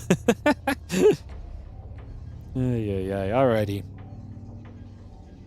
Let's cast some games, guys. Mana Fant, best of 7 starting up here. Between the Platinum Heroes and Team Liquid making that Team League debut. Team Liquid have actually already played a match. You guys just haven't seen it yet, so they have already played a series. They will be coming back in. They'll be coming back in tomorrow. We're going to cast Liquid versus CJ Entis, actually, from replays. I could have maybe moved that forward to today, actually, but yeah, I could have maybe moved that forward to today. However, like I say, I have to take Ellie to the vets in an hour and a half, so... And that's the thing as well, actually, like, no matter what else happens to guys, if this series starts going long, I've got to be gone in an hour and a half no matter what. So just letting you guys know that, just in case this goes super long, I will have to dip a little bit early just in case. So I actually think we're going to be on time, but yeah. Yeah. All right, Forge coming up. Mana doing mana things, as he is going to be dealing with this hatchery in a fun kind of manner. So I do think he's actually going to do it while also, yeah, putting a pylon across the map and kind of rushing that hatchery. So yeah, Mana going to do things a little bit offbeat from maybe the typical expectation. And he's not just going to focus on dealing with this hatch, he's also going to, like I say, cannon across the map and put some pressure in over there. So this hatchery is going to be in some trouble. Obviously, we're a mile away from like a spawning pool or anything can actually come out to really defend against the cannons. This is likely going to be very successful, and Fant just doesn't see it either, so he does not see that until the hatchery finishes. He doesn't have the vision when the hatchery is building, so unfortunately, not going to get that much out of that right now.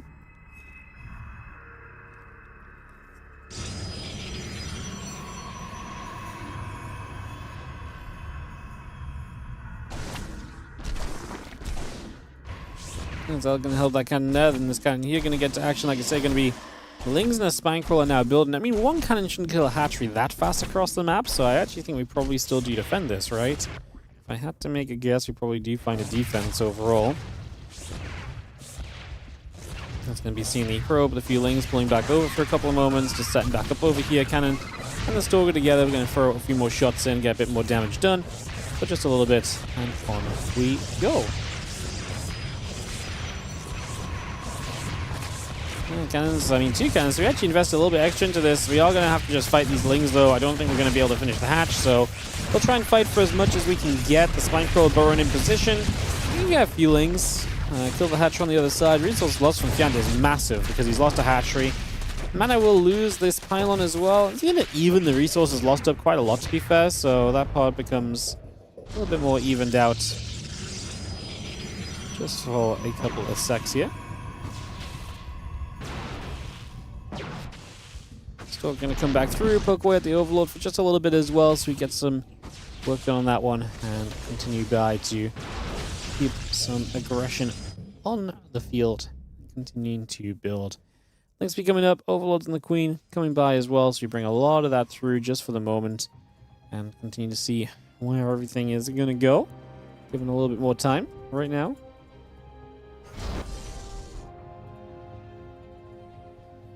Yeah, hatchery coming by. Just going to be seeing that Queen coming up as well. So, again, these little bits and pieces all coming through to take a few moments.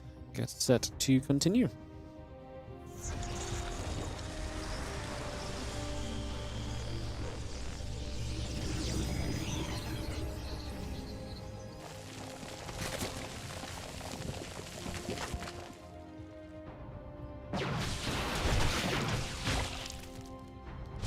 So we've seen the Stalkers and the Zell going to be there to turn things back the other way a couple moments, so just turn back there for a second or so.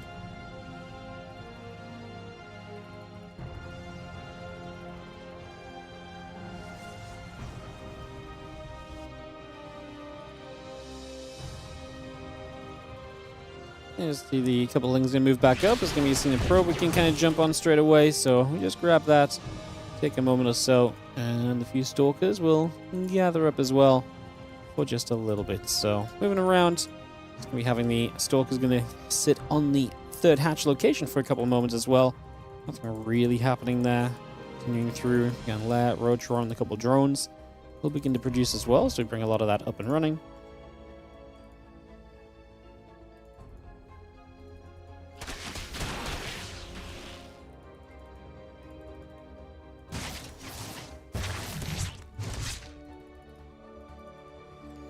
Oracle and +1 coming about. That Oracle's still trying to get in after the drone there for a couple seconds. Taking some damage. 3 drones going down. All said and done right now. Mana is down 9 workers or so. So pretty quickly work lead for Fant. And yeah, I mean, the 40 to 34. Had to pull the drones away there. I mean, he just lost 7. That was actually very important because if he doesn't have 7 work kills here, Fant really is just running away with this game. He's now going Overlord speed. And the Ling Road producing, so it does feel like Fant is getting ready for a very aggressive follow-up. And obviously the big question is, how prepped is Mana going to be for that? Well, what I don't love for Mana is obviously just no Twilight Council, which means that no charge, no blink, or anything like that to potentially help. He does have a Robo, but he's going to have to start making Robo units very soon here if he wants to actually have something to be able to kind of help him defend. First Immortal starts.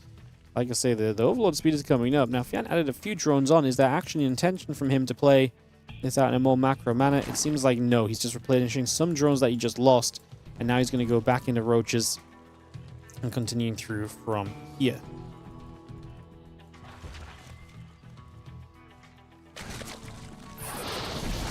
Recall over there is not going to be pretty. Recalling straight into these Lings is not ideal. We do see the Oracles activating in the end. That was actually not as bad as it seemed like it was going to be. We obviously got the Ling Ravager coming through. The Queens will be in the Drop Lords, so they're going to be what can deal with these Oracles in the long term.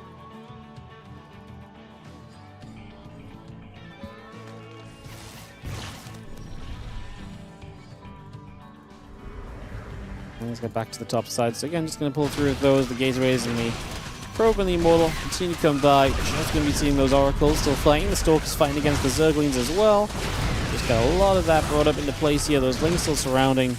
We'll see the Oracle still gathering up again. 22 Lings building by the Queen in production. A couple more Stalkers and the Immortal still coming through as well. So again, a lot of that just coming straight up at this current point. And the Ravagers going to be hitting at this Nexus. The Queens trying to fight back through also. I mean, this base is just going to go down. I don't think Mana is wrong to give up the third. He clearly didn't have enough to defend it, so kind of just setting up to defend the natural ASAP here is 100% a better play. Let's see how well he can defend on the natural then, because that's... If this isn't defended, then you're in serious trouble. Like, this game is just kind of ending. First Immortal goes down. That's not a good sign. The Drop Lord is in the main base killing probes, and I think the Platinum Heroes are going to open with a game win, which is going to give them a 1-map advantage here over Team Liquid for the moment. Those Ravagers still pinging through, getting a little bit more done. It's going to see that Roach speed coming up. Queens and Roach is still building. The rest of that coming through. All of that looking good right now. And to see Fant taking the 1-0 lead in the best of 7.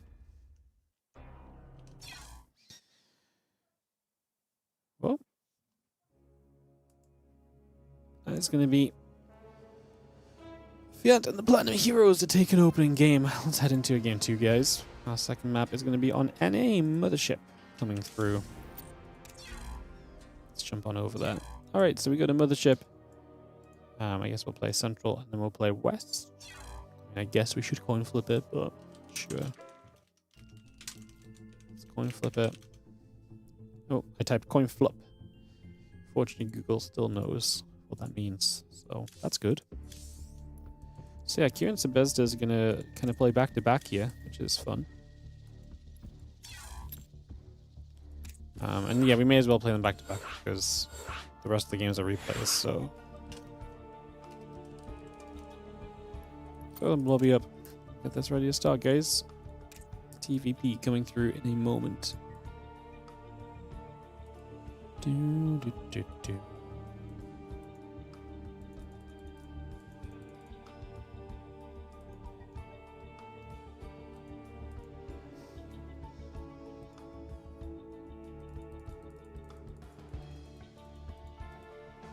Bum, bum, ba-da, ba-da, bum, bum, bum, bum. Q. Oh, that's Q. Just waiting for one more caster to pop over.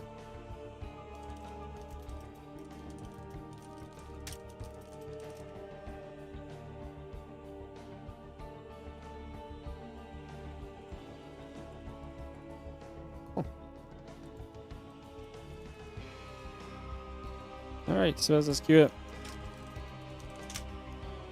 We are just waiting for one caster to hop over. Should be able to go soon. Do do do do do do.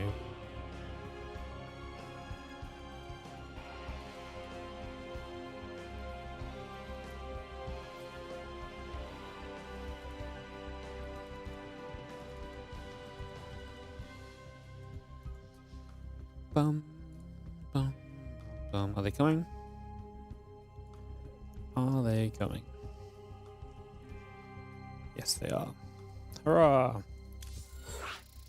Alright, TVP on the way up, guys, and it'll be 2 games of Q and Sebastes. They just happen to waltz into each other's matchup twice. So Q and Sebastes map 2 and map 5, but we'll play them back to back. It just makes more logical sense, especially with the Skele games being from replays. So that will be the way of it. That will be how we go. Let's see if Q can give Liquid an advantage here. Or if Sebastes can show up and show us something in this PvT to get some underdog story continuation as we move through. Yeah, after this will be some TV2, Skele versus Art, and some more TV2 as well. Perfecto. Alright, counting down. We're getting ready to begin. Oh, it's going to be Sebastes who's actually up a map in the bottom side of the map, repping Platinum herOs and the yellow Protoss player for the occasion.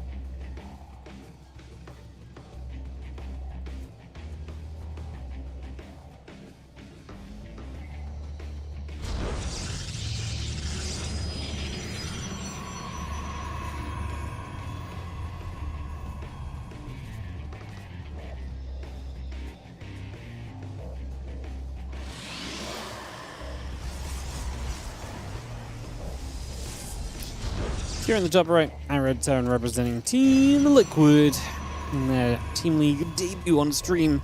Like I say, they played CJ Antis already, but we'll have the replays of that tomorrow for you all.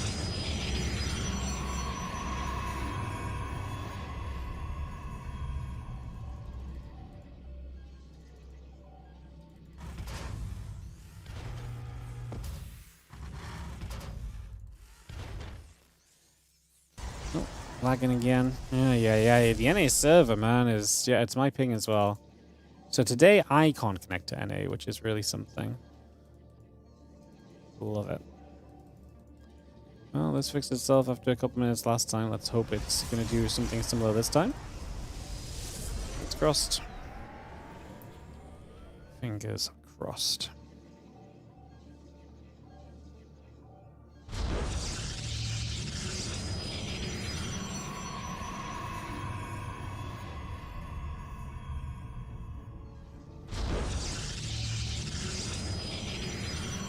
It's just gonna moving through. Again, the factory coming up, Reaper on the way. We are just lagging to hell and back. Love that for us.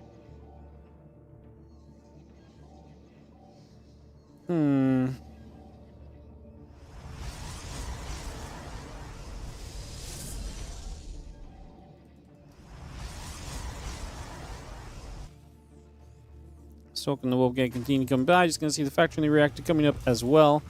So you bring that through, we get this up. We look to see where we are gonna go. Again, factory in the SCV coming about, reactor coming by, Nexus on the way in as well for these next couple of moments. So we get this all coming through, get this on the way. Trying to see what is gonna happen here next. Reaper hops by, just gonna be coming across for a couple of moments then. So again, we step through for now. Just going to be seeing the Hellion Command Center and Reactor all building up as well.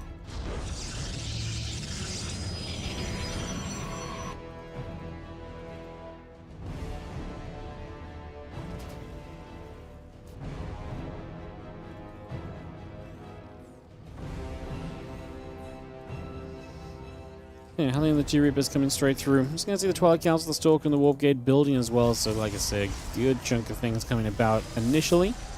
The battery coming down, and yeah, more Reapers and Hellions means we are going to see some early game pressure here out of Cure. Some attempt from him to maybe try and get something done in the next little while.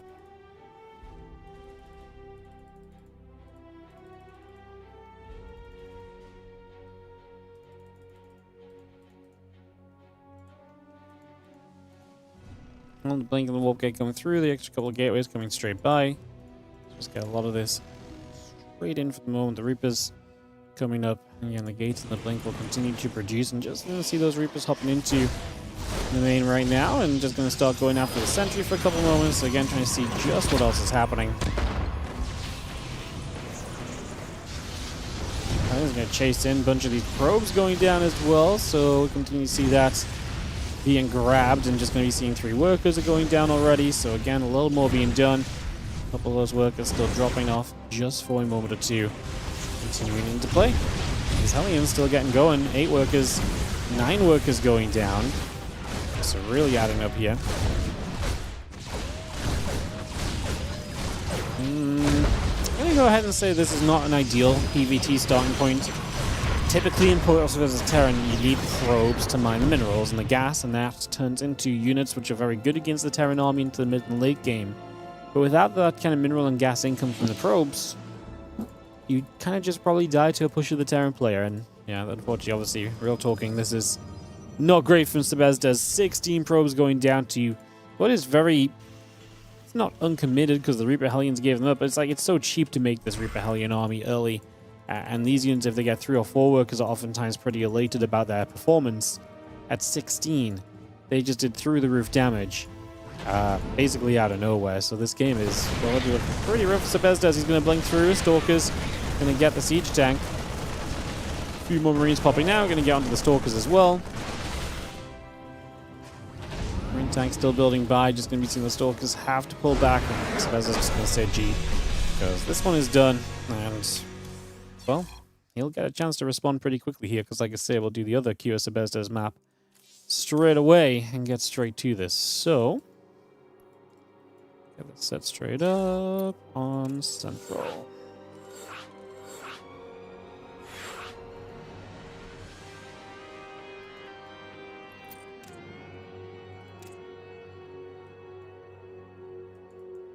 Beautiful.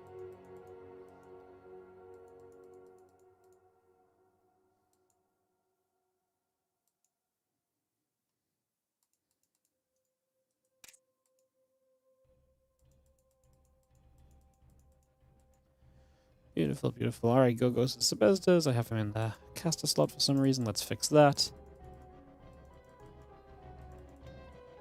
Ready, says Cure. Straight up ready to begin, guys.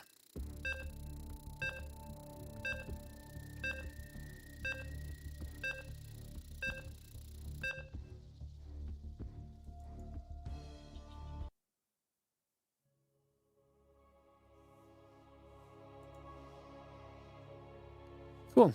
Let's go into White Rabbit for game numero dos.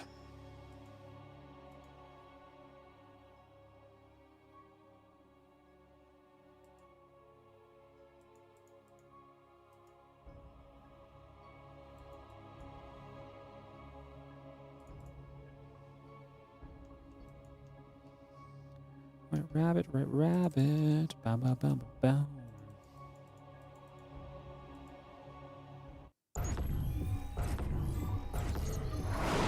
Alright, it's 1-1 between Liquid and the Platinum Heroes. As we have got ourselves in the bottom left. Sebastes is going to try and not die to Reaper Hellion this time. I would imagine is going to be his game plan. Pretty adjustable situation, right? See Reaper Hellion, you don't let it kill all your workers. Easy to identify sometimes the micro goes wrong, the situation bleeds out faster than you can really deal with it. Pretty sure that's just the case of what happened here. I imagine. Yeah, we'll see what happens this time around as we get settled in. Get this one ready to move.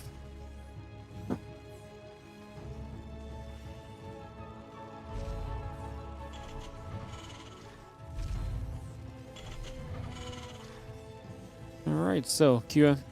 Obviously a chance to put Liquid up in this series 2-1 would be a great place to be with 2v2 and a PvP to go. Quite a volatile set of matches still to come after this game, actually, so I actually think this one could be pretty nicely up in the air for a little bit. I just think we could have a competitive series, even if Liquid get the advantage here. I could see, like I say, the 2v2s and the PvP maybe going towards the Plat Heroes, maybe they share some maps and maybe we get an ace even.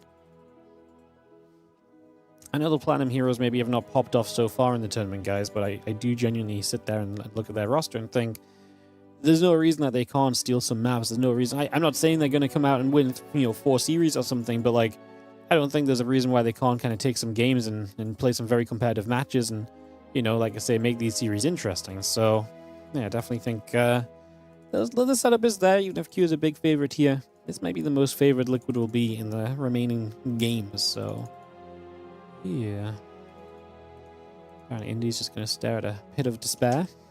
Oh, probably because I'm not in Indy's camera. I was like, this pit of despair is interesting, but I'm pretty sure there's like a little bit of a probe being recalled going on, and Indy's like, yep, there is. So if you actually join my camera, I don't know how I got off his camera, honestly. So, whoops. My bad. As we get back to it, Stalker going to get Corona boosted, just going to see that Nexus coming by, so we bring a lot of that up and running. Bring a lot more of this into play. Nexus Warp Gate all building by, factoring the reactor coming up as well. Just getting this on the way still. Reaper hops through. Stalker is going to come in to chase that Reaper down as the Reaper pulls off over to the side for a couple more moments. Pulling back over here. And yeah, trying to see what else can maybe happen. That Twilight Council, the probes in the center coming about. The Warp Gate is going into play also.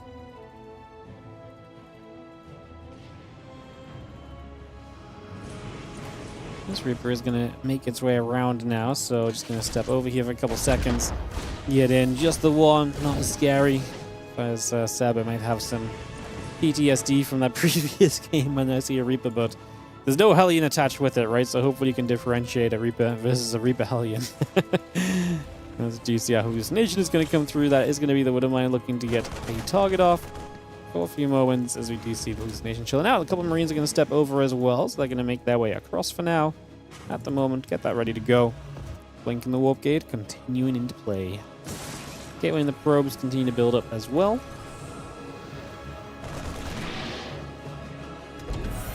So yeah, a few bits and pieces coming up just for the moment. Get that all settled.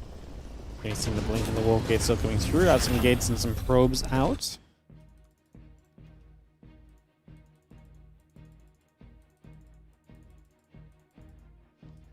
Yeah, the Banshee and a couple of Marines will be coming by also, so we get those couple of units moving their way across. Yo, around then, bam. Thank you so much for the 5 gifted subs. Going out to Starfighter 1984, Trinethag RC, Magloon, Serenity 256, and Green Perks. Thank you so much for the generosity of the 5 gifted subs. A couple Stalkers will come through as well. Just going to see the Widow Mines unloading initially and looking to try and target up. We're going to burrow, unburrow for a couple of moments. 2 probes going down. Just going to get that grab initially, bring that straight through. And yeah, so far looking good as we do see the medevac going back over once again. Getting out of there. Do we survive? Yes, we do. So 3 probes and we get a medevac out alive with a unit inside of it. So not a bad starting point at all. Again, thank you once more. Around then bam for the 5 gifted subbies. Appreciate you, mate. Thank you for supporting the stream. Thank you for helping push us upwards. We are We actually stayed above 600 subs overnight, guys, so we actually are on a slow approach, maybe back towards 700. The rebuild is happening. Marine Tank Banshee coming through, that cloaking on the way up, Robo Facility Nexus and the Assimilator all coming by as well, so a lot of bits and pieces coming through there. Sentry's going to nibble at the Widowmine for a couple moments too. Couple Stalkers get there, Widowmine gets cleaned out. And the Banshee now shown up on the bottom side. There's going to be a few probes going down. There is a battery nearby the probes can run to, but Sebastes is not feeling it, and it's going to be GG's.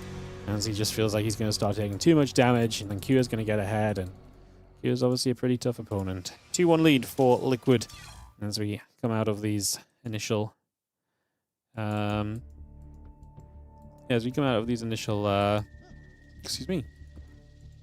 matches. We will be going into some replays now, guys. These games just played, I believe, yesterday, all of them. So just played a bit ahead of time because Skele has work, so he can't actually be here live, unfortunately. So yeah, Skele just has work, so he can't be here live as such. His games are pre-played. That was predetermined already, though, so all good there. And we'll get that ready to go in a second. We're going to hop over to we're going to hop over to Europe for that, aren't we? Yes, let's hop over to Europe then. Just give me a second to navigate these replays into position, guys. Gotta navigate the replays.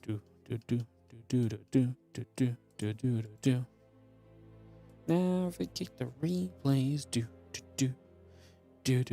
Does that mean if it goes to an ace match, Mana has to play?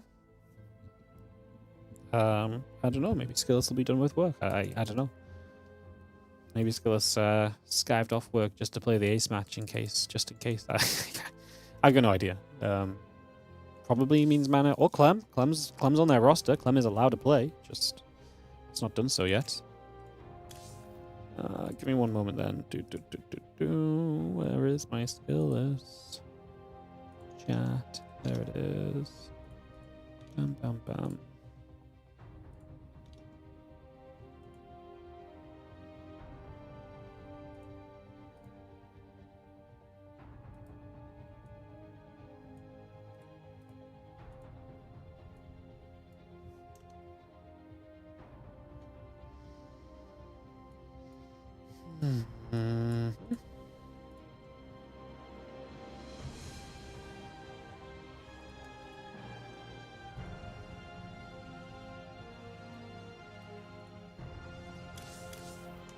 Alright, so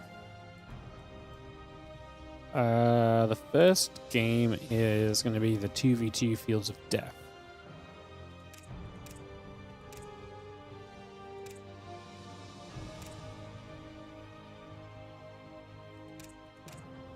Cool. Let's get into that. Alright, focus time.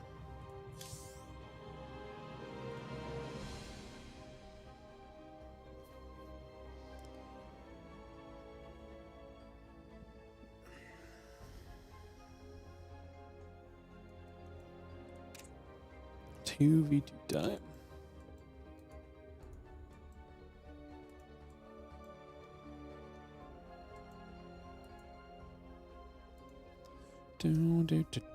Boom, boom, boom.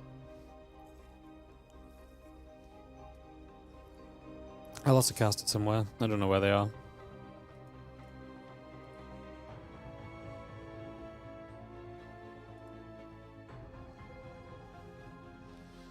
I just log back onto NA on my other account to tell them to maybe come to Europe. In case they didn't realize.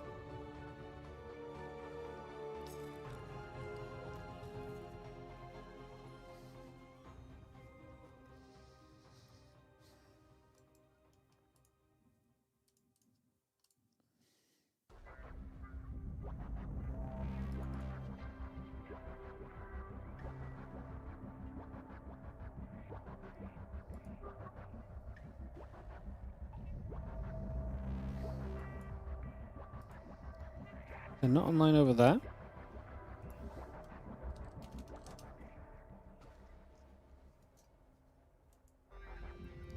I don't know where they went. No idea. They've just gone.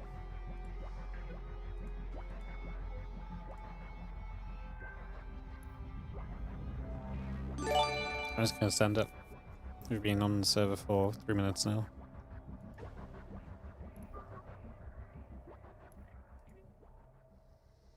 Send it. Rolling Boy, thank you so much for the 20-month resub on the Prime. Appreciate you. Thank you so much for 20. Appreciate you big time. Hope you're doing great. Thank you so much for subbing up. Thank you, thank you, thank you. So let's get into some 2v2 action here, guys. As it is going to be between Skills and Cure and Fant and Sebastes. So, Liquid do obviously take the 2-1 lead thanks to Cure's performance. Let's see what happens here.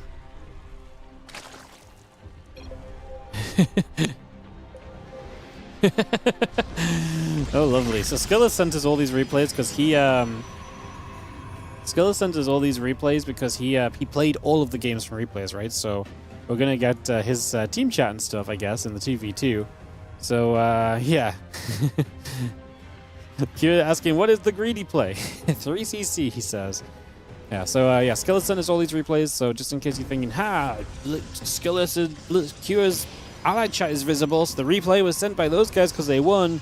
That's not actually the case. Like I say, the game is just sent by Skele because he played 3 games, so he sent all 3 replays. So yeah, we start off here with Skele and Cure.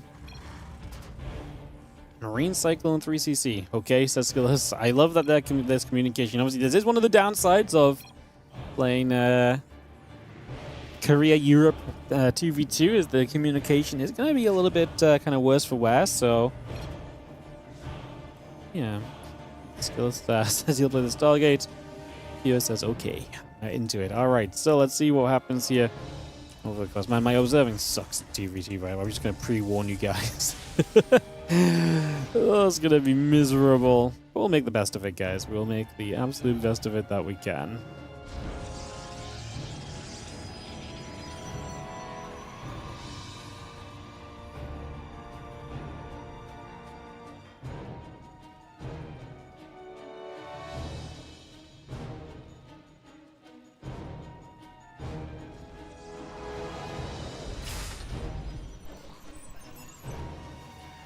Alright, so a couple of SCVs dropping down, mules coming through, Cybercore in the Nexus building, Queens and Lings are building by, a couple of these units moving out on the map. This drone is going to step across and take a hatchery on this gold base, going to put that into position initially. As, what a call by Skele. He's figured out the proxy Stargate already. As, yeah, scouts through, sees the double gas and everything, and so he just makes a great read on what this could be, and it is absolutely spot on. We see the Stargate is indeed up over here, so yeah, Skele is recognizing what's up, giving a bit of a warning. Yeah, he just scouted the, yeah, he just scouted the probe coming back, so, yeah, Skele's gonna communicate that. I love this. We're just gonna get insider information here. As we do have this coming across. Am I going to try that innovative mute cast again? Not for a while. I'm just gonna stick to it for a little bit. As Skele doesn't find the Stargate. So he gets the identification, and he also clarifies just where it's at. So that's a bonus. He obviously is making Phoenix himself. So this being an Oracle early means he can send the Phoenix in this direction and go to try and deal with that pretty much straight away. And it's just going to be seeing that Oracle about to complete. And like I say, the first Phoenix will already be coming over here. The sooner you push this back, the better. You don't want it to even try to hit your work line. And yep, this is, you can recall it. We actually lose the Phoenix range on this. Not worth shooting it through this. Well, I guess you're both just taking shield damage. Yeah. Alright, if you, well, if Phoenix going to get over here. Stem and the Marine still coming about. Engineering Bay Barracks building through. A few Zerglings going to get up that ramp as well. Cyclone going to fight back. A few Marines and a Stalker will pull over. The Reactor very nearly going down. The Adept just about able to push the Lings back the other way. Additional drones continuing through for a moment. Again, Stem Marines, Engineering Bay. Continue to build. Phoenix, Warp Gate, probes in the battery coming up as well. Twilight Council making our way into Blink as Sebastes. So he sets up that Twilight Council, that Blink runner boosts along.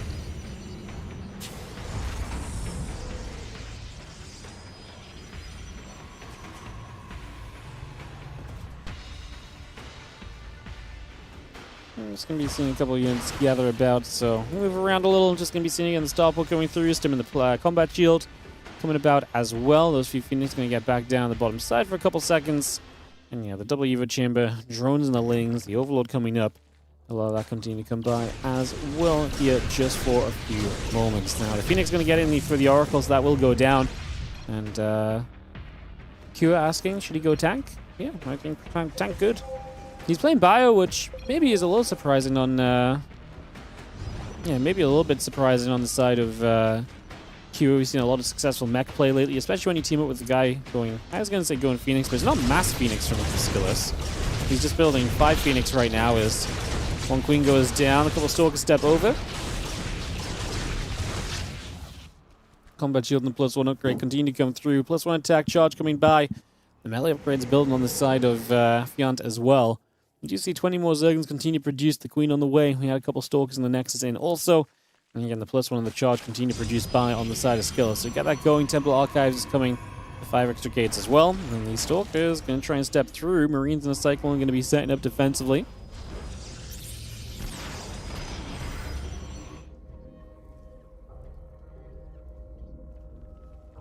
Stalkers head back down. A few more Lings going to go around the right side. We set up here for the next few moments. See where things are going. Yeah, charge the +1 building by. Those extra 6 gates and Temple Archives coming through. And you're asking what they should do. Wait, says Skele as he gives the command. Wait. Q will live and die by Skeleton's word, I would guess. I do think so. I think Q is just going to be... He's here to kind of like ride or die with Skele. So I just think he's going to go with whatever Skele suggests over the course of this. A few Stalkers blinking forward. Just going to be pushed back kind of easily. Nothing too crazy about that just yet. So we just continue through there for a little bit. And we're going to wait. Gold base is being taken, so Fant is taking all those golds. That's something you probably want to take here on the side of Liquid sometime soon, otherwise you get into a little bit more of a difficult position.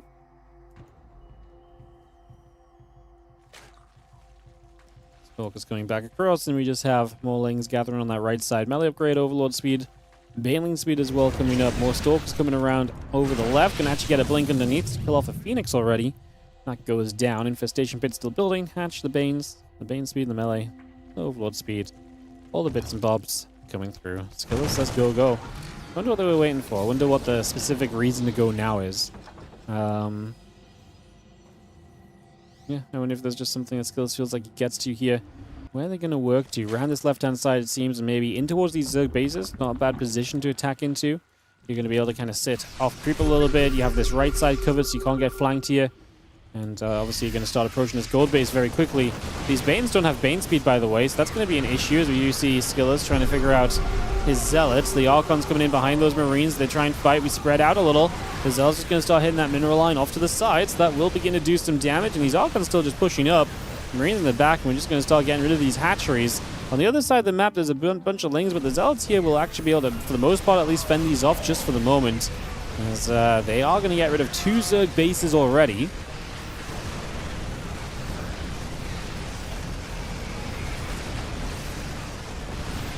Marine's going to fight, just going to be seeing the scan coming through. Zealot Archon Stalker still coming about. The Lings going to get a wrap around and a cleanup as well. One Zealot in the top left going to go after the Stargate as well there. Just going to be seeing these other units going to push through. A couple tank shots coming in. The Stalkers blink back. Just going to see what else is going on. I'm just going to be seeing the Observer overhead. Again, Zealot's going to try and fight.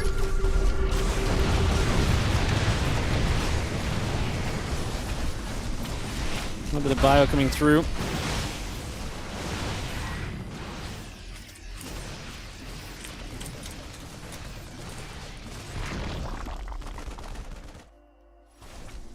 This is going to run across. Just going to see a couple of Zealots are going to get surrounded there as well. Skele's asking to retreat, which is actually not a bad idea. Obviously, the Ling's counterattacking. They've done serious work. They've definitely knocked Fant down a whole bunch right now. And this Ling's wrapping around, the orbital command lifting off. The army is going to start moving on the map again. Immortal Zealots, the Archon's going to be there to help push the Zerglings back the other direction. The Stalkers around the left-hand side. Away they go. 2-2 upgrade, +1 vehicle weapons coming in. The Marines are going to get pushed back further as they stim away. Getting a couple of Zealots, the Stalkers and everything. Skele steps over to try and help his teammates. Sebastes says his army is decent, but I don't think Fant has enough support.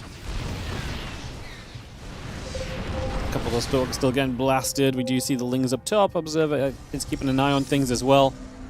Let's have the Drop Lords in production, so Fant trying to at least be a little tricksy at this next phase of the game, if absolutely nothing else. So I'm behind it. I can get behind that for sure. So you can see a little bit of Bio gonna fight. High Tempo is gonna get caught. There's gonna be some free pickings from Kira. Like I say, so far, Kira and Skele holding that supply lead, but Ultra's on the way. Adrenal Glands too.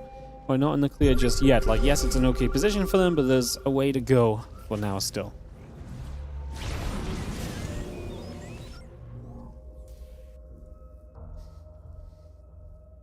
Skele's making disruptors. Kira going factories. Communication between Skele and Kira has been decent so far. They've been kind of in sync with very minimal commands given. Obviously, we'll see how well that keeps up, especially later on in this game when maybe some of these fights get more complicated and maybe you start having to think about kind of different army compositions and unit kind of, setups and so as well. Top left side, these Lings are going to come running straight through. Lings are going to get to business. These Marines are going to be able to hold out a bunch of those Lings going down. Zealots are going to slice and dice. The Archon Zealot Immortal Stalker pushing back up into this left-hand side. Phoenix just chasing a drop a lot away for a few moments as well. Just going to see those going back out the other direction. The Stalker is going to get absolutely blasted by these Marines. So all of those Stalkers go down. We ping out to the right side again. Just pings around everywhere. Again, see another Nexus and a pylon coming into place. Oh, Disruptors need to be careful. Gonna fire a couple warning shots, give you a bit of space to work with at the very least right now. Results in the Archons coming back around. Just gonna be seen again. Blink, Nexus, Forge, the cannon, the pylons. They'll continue to build up. The few Zealots will come through as well. Just gonna grab the siege tank there. It's a bunch of units on the right side. Just gonna see another Disruptor shot firing forward. Let's see what else we can do. Burrow is producing the 24 Lings that are on the way in the production tab. Also gonna be a major factor. As you see, +3 attack, +1 armor, the Disruptor coming by. Skele says go. Just time to go again, apparently. About 8th time, and I think their armies are strong, and I do think their armies are stronger than the other side of it. Some Drop Lords here. I mean, that one goes down instantly. There's going to be another on the bottom side. I was going to say, you're going to have to be careful of that. Some Drop Lords to the left. I mean, if you see Drop Lords on the right, you do have to be kind of preemptively thinking about some Drop Lords to the left. There are a few Marines and just turrets coming up from Kira there, so preemptive positioning will do a lot to negate the power of that drop play. Army still stepping through. The Disruptors coming up. The other Stalkers actually blinking onto a couple of the tanks already. We are going to see armies from two sides. The Disruptors needed to move a little bit there. They could have maybe had a lot of those Banes. Kira's trying to ignore the right side army in favor of kind of helping the Banes out on the left. That's mostly Skele that remains. Kira just pulling back, trying to save the Marines from the Colossus fire until we have a bit more support for this. We're now going to pull back over here. Good movement from Kira. I love how he engaged in this fight. Again, stepped away from the Colossus with the Marines for a long time, helped wipe out on the left side, and while they were getting surrounded, they really dealt with being surrounded very nicely, and they shut this down. They deal with that very composedly, and that's going to be very, very solid as the Archon versus the Ultra is a tale as old as time. This one is going to be the Ultra being destroyed. One Archon did die, so it's kind of like the Legacy of the Void cinematic. A little bit. Bottom right side, Marines are going to go. Marauders are going to shoot. A couple probes going down as well. A little bit more being done still, as we are going to see Stalkers, Immortals, Disruptors heading up on the left side. Hatchery going to get picked away at almost immediately. Just going to be seeing another Disruptor shot. By army will split away. A few more of these Stalkers still taking big hits. Another Disruptor gets jumped on. That will go down. The Stalker still getting cleaned out. The Queen being jumped on, and just going to be seeing these Stalkers continue to push on through. This base is in trouble. The army of Skele and Kira is looking to be too much, and Team Liquid are looking to put themselves up 3-1 in this series. How can they get to 3-1? Yep, I mean, they're going to get there. Sebastes and Fant do not have enough to fight back. And Liquid going to be on match point. As GG gets caught, I presume Fant accidentally sent his in the ally chat. And Skele and Kira take this down. Alrighty, so Skele and Kira getting the job done there. I'll just run around of ads, guys. We can keep this moving. Again, I've got to go in 50 minutes, so I've got to make sure we're wrapped up before we get to that point. With our next map going to be Odd versus Skillis. Beautiful time for some PvP. Let's get this on the way.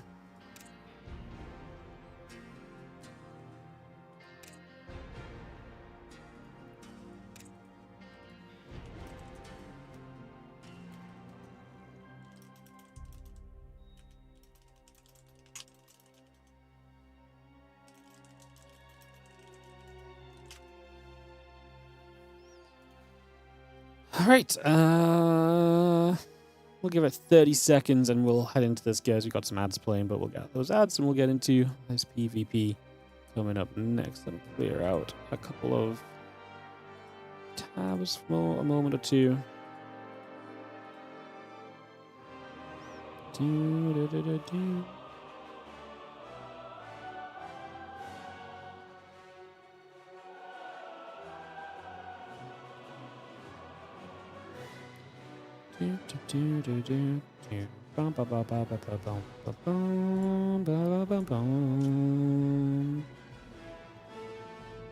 Alright, let's end this. Colossi are so pathetic versus Protoss. Yeah, they really suck. They're okay against Zealots, but man, like, you just build Stalkers and then you blink on them. You just don't care. The thing is, if you have Colossi, you very rarely have something to protect the Colossi from Stalkers just blinking on you. It is kind of funny, you're not wrong how... They are pretty comical, actually. They are pretty comical. Alright, 3-1. Unfortunately for Platinum Heroes, they are down on the 1 with Art coming through, excuse me, as the Protoss representative here in the bottom right-hand corner. Taking on Skillis, the Protoss representative, in the upper left.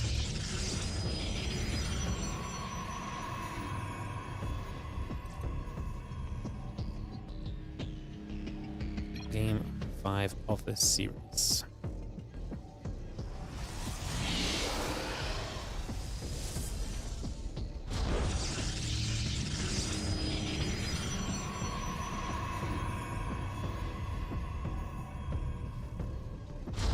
It's coming up. The simulator's building. It's settled in for a little bit as we kick off into action. Get this ready to go, go, go.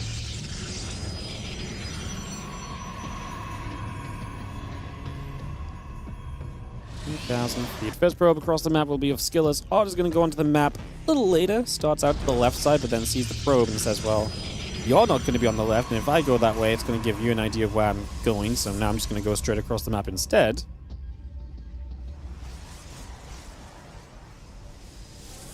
It still doesn't really make sense how Protoss can regen their shields without having to upgrade the skill or having to use their mana. Does it make sense that Terrans can repair things without being able to use... Well, I guess they have to use minerals.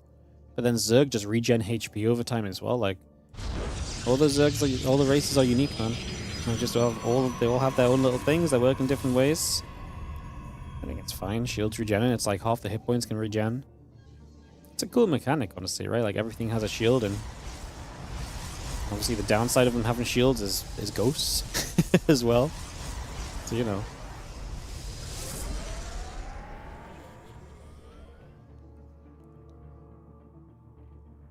Probe chasing another probe. Stalker sentry coming through. That warp gate still building. And battery coming down as well. A couple of probes will nibble at each other. For a little bit right here again. Stalker sentry building through. Warp gate coming up. Battery on the way. And a lot of this preset at the moment. So, getting build up, getting ready to rumble. Twilight Council are going to be a part of this as well.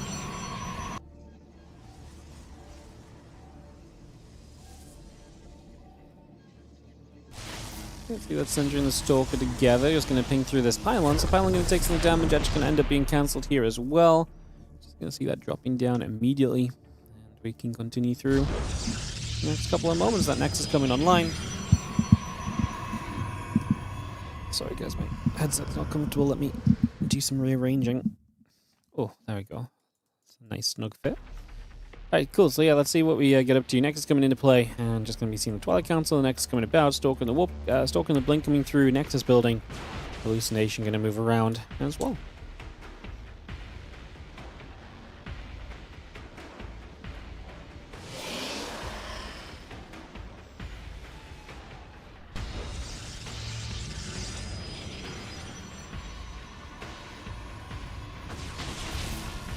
And just going to be seeing that hallucination flying by. Is going to get kind of pushed around and taken back out over to the right-hand side initially. So it's going to chase that back over there.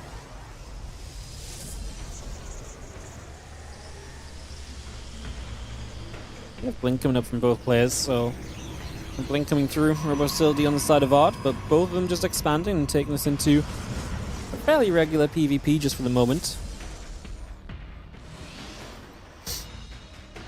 Hallucination shades out over that right-hand side. And yeah, Blink coming up, Robo-Facility coming by, probes in production, and get a lot of this on the way. See where we're going.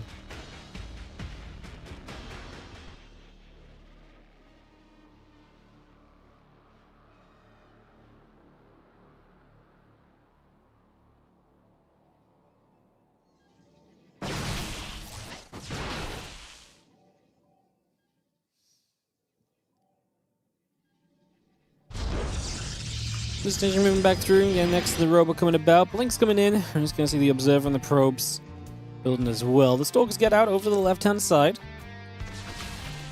A little bit of feistiness. Blink is about to be done here on the side of Art, but it's not ready yet, like Skele is. Skele does get the getaway, for the moment at least. Making haste to escape, and oh, that's actually very clutch. Needed the hallucination to have high ground vision to actually make the escape there, but he gets it. He hallucinates, and we are good for now.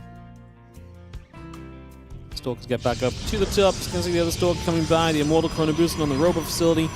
Bringing that straight up and running as well here just for a little bit. So again, that all underway. And that Immortal Chrono Boosting along. Stalker Sentry is gonna come back around for Art, coming back into this natural. Blink's underneath, gets the hallucination. It's gonna be another nice grab. It was nice to be getting some kills there as the sentries continue through. Again, charging the Immortal, building up. Nexus and the Forge coming online, the charge and the probes building, +1 attack. Going to be ahead from Art compared to what Skele is at because his Forge is trailing behind a little bit.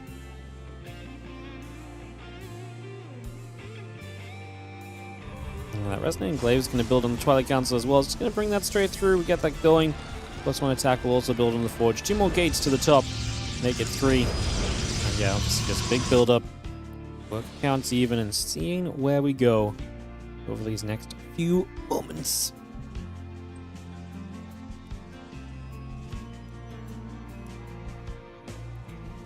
Yeah, Glaives and +1 coming about, all those extra gates going down, Temple Archives building through.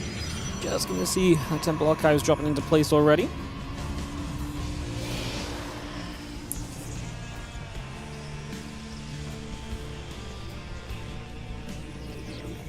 Yeah, +1 Glaives going around. Those Stalkers going to step away. They move around for a little bit as well here. Just again, momentarily, trying to see what else we can find. Figuring out what our plan may be as our Stalkers come about. Just going to see the +1 Glaives coming up as well. Prism, Gateways, Nexus. All these bits and pieces continuing through. The Stalkers will step forward. There's going to be a Nexus coming down. And again, the probe continue to come about as well. Just going to be seeing the High Templars, the Zealots, the charge building up at the moment. The Archon is coming forward.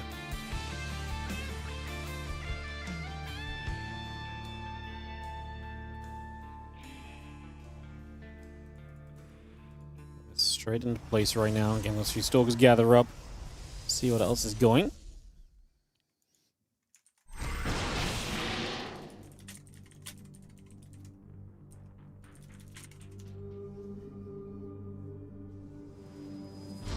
This army coming back around.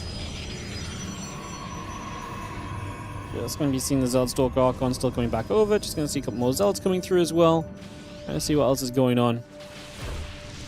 And those units gathering up. The other units coming about also. +2, the Prism coming in.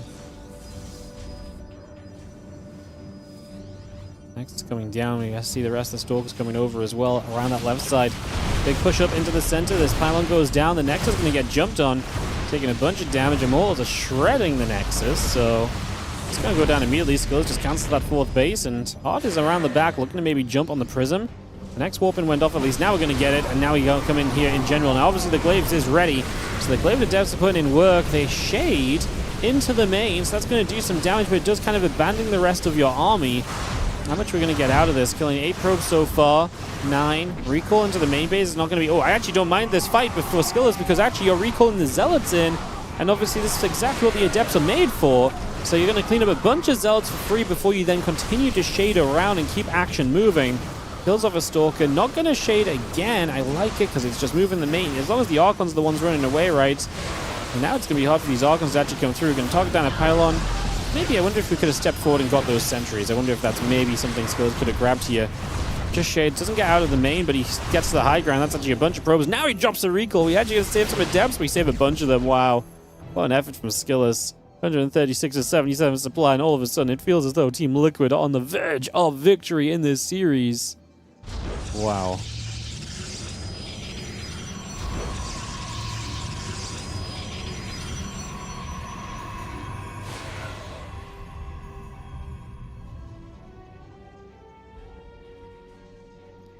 I'm just going to see Stalker Archon coming back over a couple of seconds, moving back over.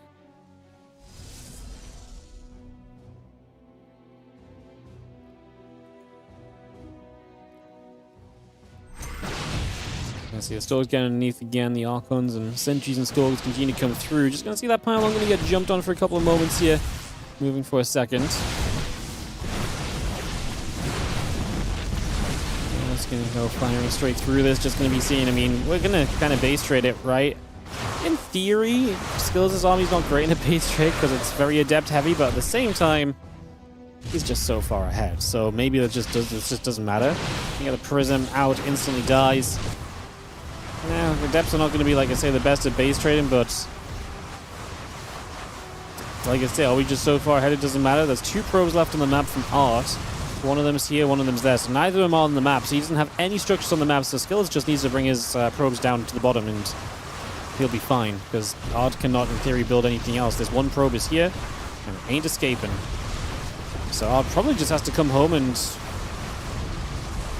kill this army, but yeah, I mean, all he can really do is try and run around. Like, he doesn't have any structure anyway. He's going to send the Prism across the map and hope that this probe doesn't get seen. But then he doesn't even have the resources. He's going to be able to build, like, 1 assimilator. And that's it. But I don't think Skele's going to be watching here. So we're going to maybe be able to build a single assimilator. But it's going to have to happen, like, now. Otherwise, we're just going to lose this game. These 2 gates are the last structures, no? There's a battery. Where's the battery at?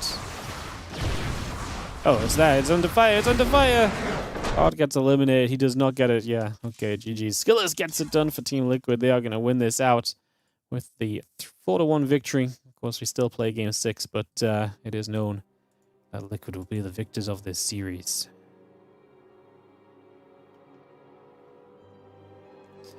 All right, the final map is going to be Rust Bucket to wrap this up then. So, one last map today, guys, and we will be done. So, thank you for joining us as we host in and we get ready to go into this 2v2 to round us out.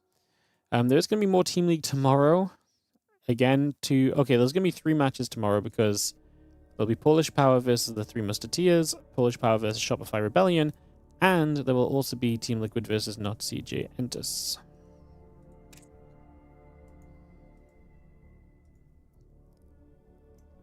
Cool.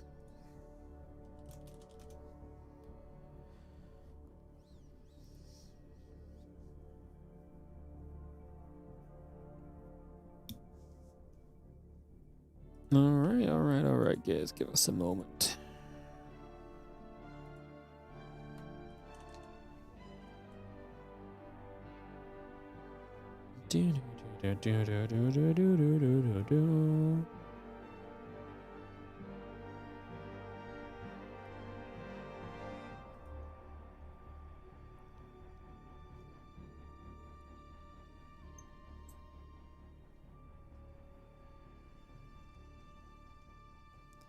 I guess just waiting for everyone to load in here. We're just waiting for a cast to relog.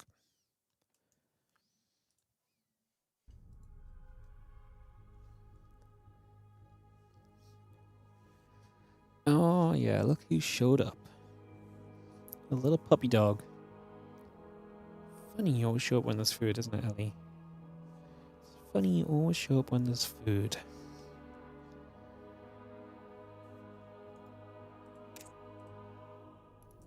Alright, let's kick off into this final game, guys. It's going to be a 2v2. Mana and Skele versus Fant and Alex. I guess we're not going to have some tiny typing between the teams this time. I imagine we're going to see them probably communicating in voice. He's a good puppy. Yeah, you are. You're very cute. You going to sit? You just didn't look where you were sitting, did you? You are daft.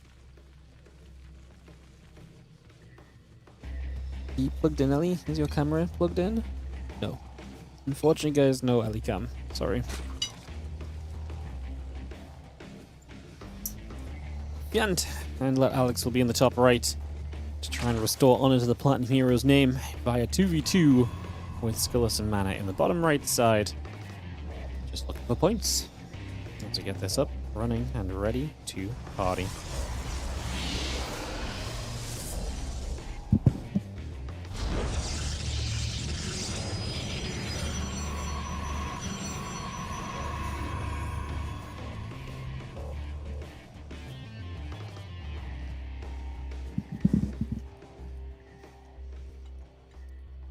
Excuse me for a minute too at the start of this game, guys. I'm just going to bite through a bit of my lunch.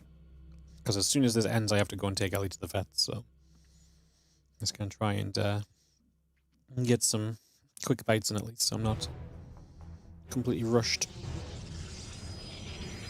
at the end.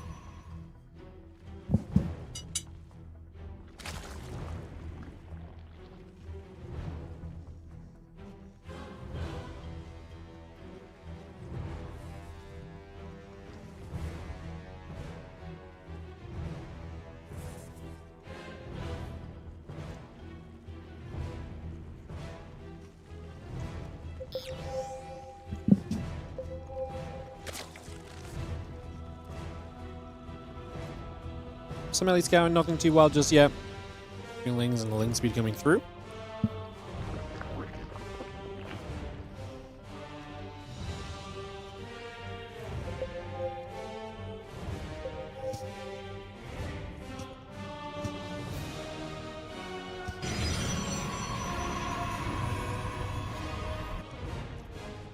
Not super common we're going to see double Protoss. But it'll be interesting to see what kind of composition they decide to go for on each side of this Protoss army. I think double Protoss can be okay against Protoss Zerg, but you do need to have, like... you do need to have a way to control the Lings, for sure. I guess I actually think Protoss can do okay here. I think a lot of kind of like Protoss comps kind of cover both Protoss and Zerg, so... we'll see exactly what they do.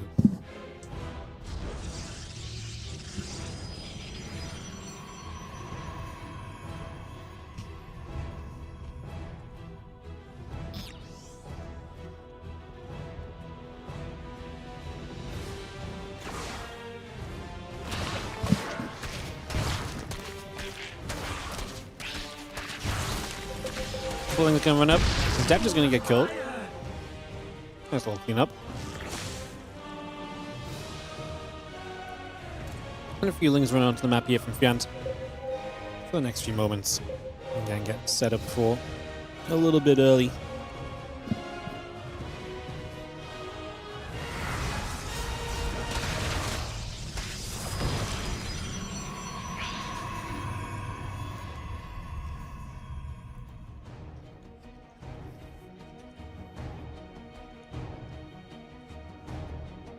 And Robot facility all building through.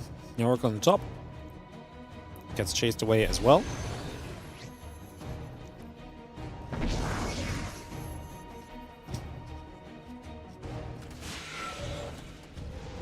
As Oracle recalls home, a few seconds are going to get that to try and fight.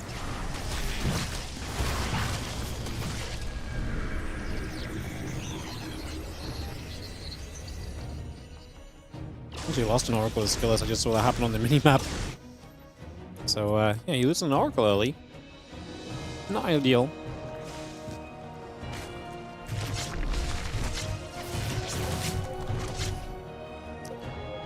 Queen's going to continue through. Oracle gets turned around again. Forge the assimilators, the probes continue to come about right now.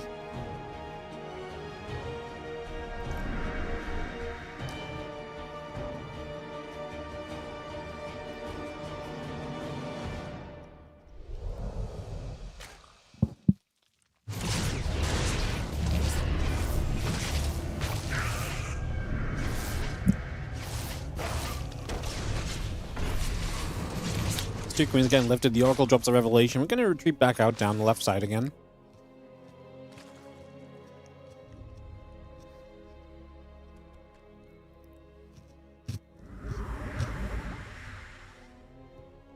Forge and the Nexus coming through. I'm just going to ping around a little bit. There's Oracle coming about as well. The Phoenix are coming over.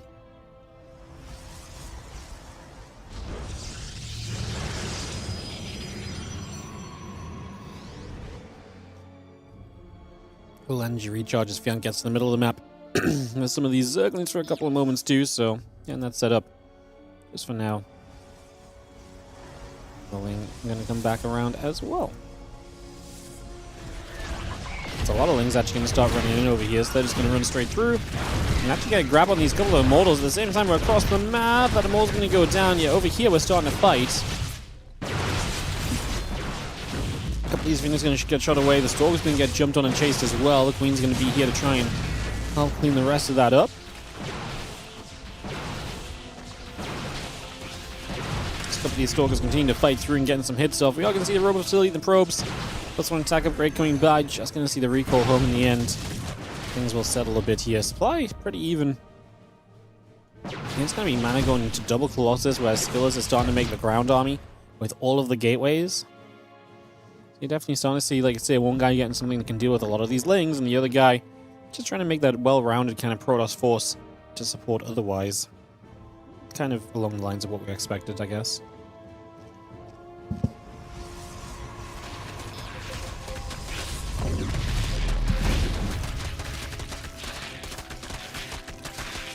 Zerglings will kill a pylon.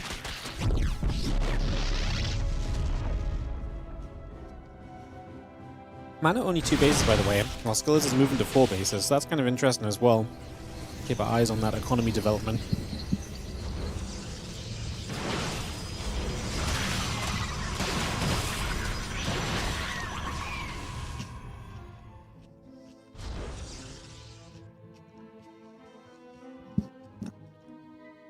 Zerglings count and getting some work done. Getting cleaned up. There's going to be more Lings to the right side, though. They get pushed away immediately. It means that for the moment, Mana is successfully holding on to the 3rd base.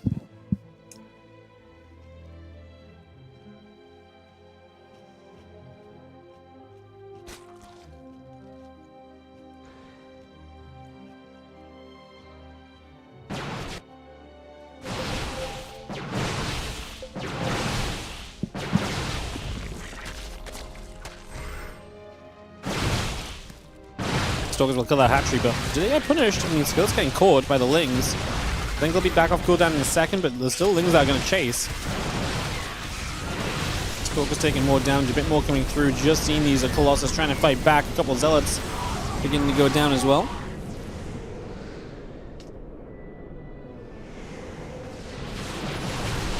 Stalker's coming over, just going to be seeing the Phoenix going to be able to get a lift or 2 off. Now everything else going to keep fighting. Big push forward from Skele and Mana, so they really believe in what they have at the moment. So Sentinel at the moment, and just seeing...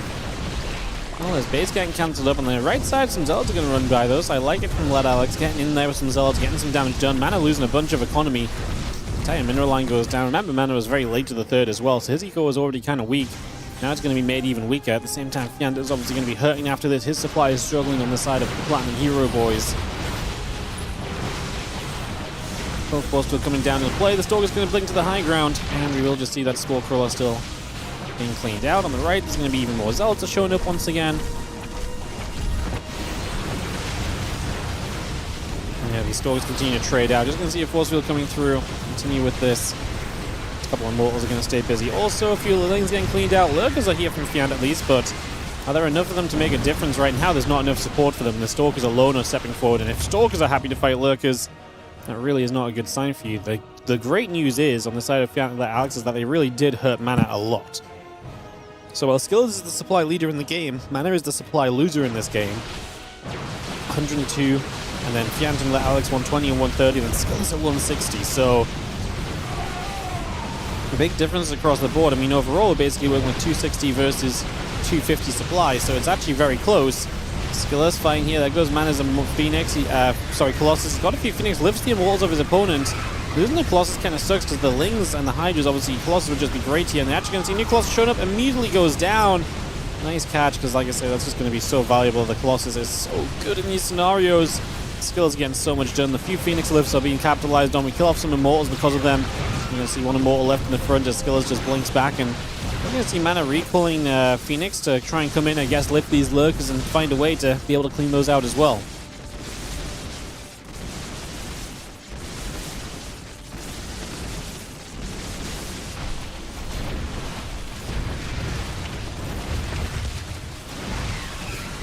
Now Fiantu's actually looking a bit better in supply.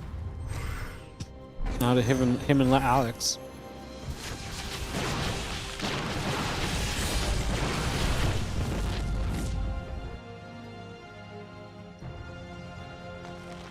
And get over there, play a bit of cleanup. Next is going to come down.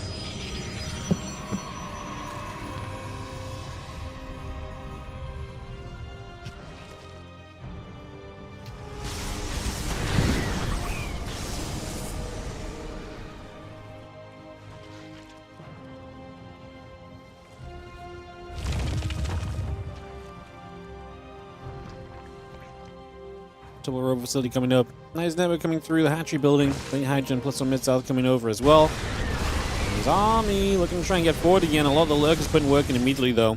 Gonna be difficult to attack into the lurkers, and that might just hold down and let Alex into enough time to get them back in this game a bit.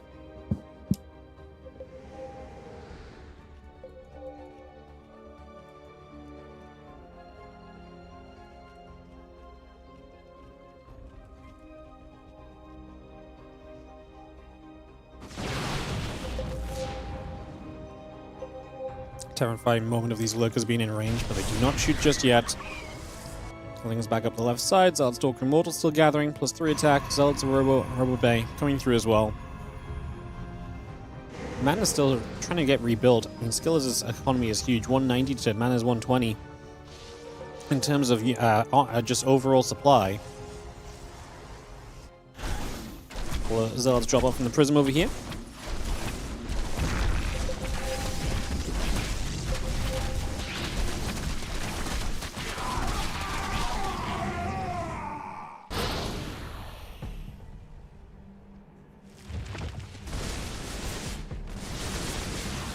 Lurker still going to zone. We're now going to take our chance to jump onto these rocks as well. A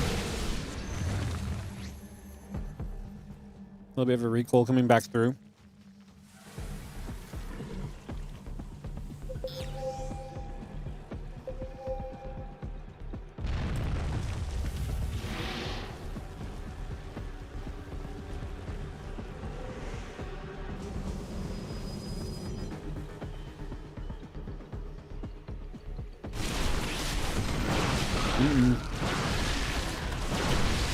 Stalker chasing up, bunch of Hydras going down. Getting Nidus into the back, but they're getting cleaned up. One Lurker got out of the first Nidus. There's not a fight I think Skele's going to take. Too many Lurkers. Mana holding off to the right side against that Protoss army.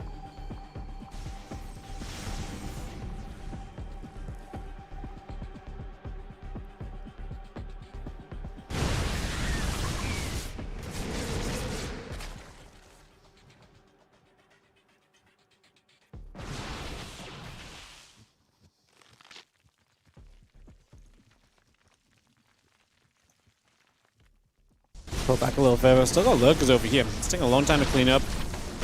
Should be fine this time, right? Even with new Nidus up, I think we're going to be okay because the Phoenix will support nicely. Phoenix used to be the OG way of dealing with Lurkers way back when they first came out. Master Phoenix to kind of unburrow the Lurkers by lifting them all in the fight was kind of thought to be one of the best ways to really handle those units in those scenarios. It was a very fun point in time, actually.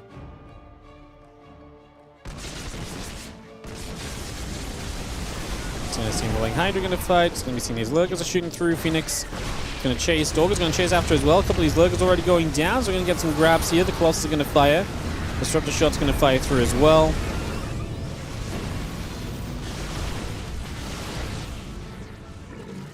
Stalkers do go blinking back again, so we're going to pull back out of here.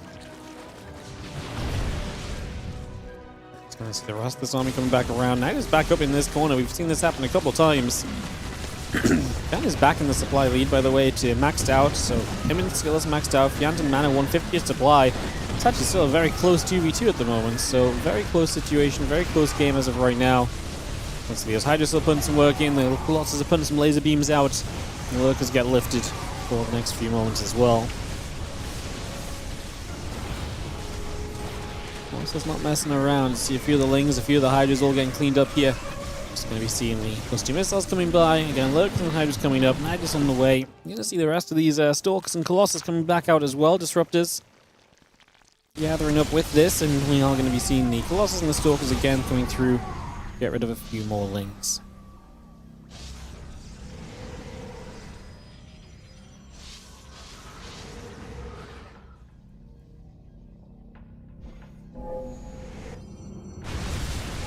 Bottom left, we are going to see Skele again able to get rid of the hatchery. The Zealots, the Stalkers, and Immortals gather through.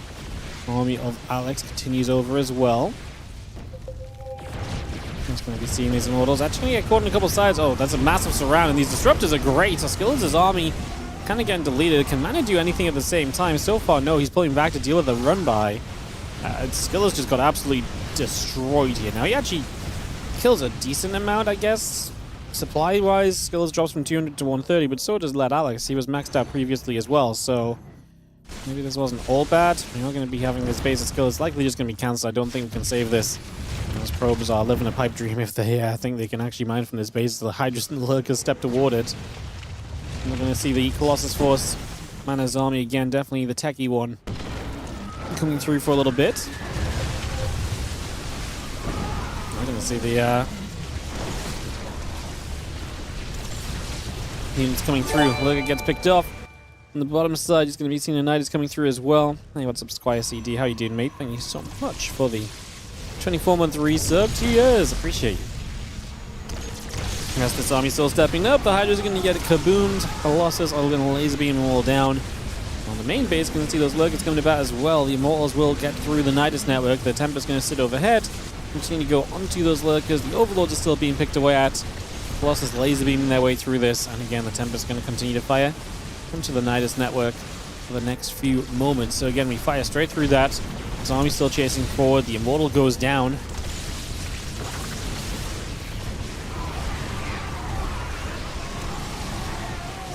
Just going to run straight up in between these bases. Again, everything else settling through here. The Tempest are going to fire. The Colossus taking shots. We are going to see this army of Alex and Fant just running straight up into this main.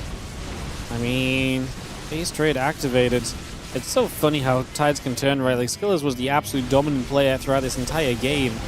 And now he's the guy who's on one of the lowest supplies. I mean, he's actually not that low compared to Mana, and Fant is obviously the lowest. So what, is it just as let Alex on to try and solo? Mana loses the Tempest as he gets blinked on, so the Stalkers get underneath. Obviously, Mana going to continue to push forward with the main army over here, so they're just going to send it. Like I say, it's kind of down to let Alex, and if he has enough, anything he can pick off over here would be nice, but like I said before, the Protoss units are not good against the other Protoss units. The Protoss units built for the kind of the overall game are not good in like a typical PvP setting, which is kind of what this becomes. Can still build what he can, a few Hydras here and there. He does not have a lot to work with, though. He's long-distance mining. Skele has obviously had a good amount of kind of extra bases himself, and he's got storms that are going to be able to allow him to buy some time and just soften up this army a bit. So, as Mana's army is... I mean, okay, the supply, I think army supply is maybe actually a big important factor right now. Let's look at army value. So it's going to be, what, like 10k, 6k for Mana and Skele's versus, what about 8.5k, 3.5k? So Mana and Skele's just have the way better army. They have way more spent on it. That's probably the best thing we can do to kind of compare the two at the moment, because yeah, I think these two teams are actually in pretty different places. Like, the supply is there for Lad Alex, but he had a lot of probes left. As they go down, his supply kind of crashes down to about where Mana's is. So yeah, that army supply is a big factor. And Skele is holding off with these storms. Like, these storms are actually slowing you down so much. Again, Protoss don't usually love storming Protoss, but like, it's pretty good. It's just, it's not usually a thing that can kind of be like the be-all and end-all, but in this scenario where you already got it because of the Zerg, it's actually okay still. And especially as Skele looks to be the defender. Obviously, usually in PvP, you'd be able to outposition storms and stuff, but like, let's say it's not kind of typical PvP because it's 2v2. And that's taking away some of the weaknesses that Storm may typically have. against Protoss players. So the Stalkers still swinging their way through the pylon, the gateways, and company. Just going to see the gates coming down, the Archon's coming through, another Storm coming down, a couple of Stalkers going to get chased. Mana and Skele teaming together to re-grab their armies. That Alex lost everything, by the way, so he's down at 20 supply. Fant at 86, and I think Liquid are going to make this a 5-1 victory. It's really started with Platinum Heroes getting a map, and like I say, even after 3 maps, I thought it was kind of close, but Liquid dominated in the 2v2s. It's looking good overall.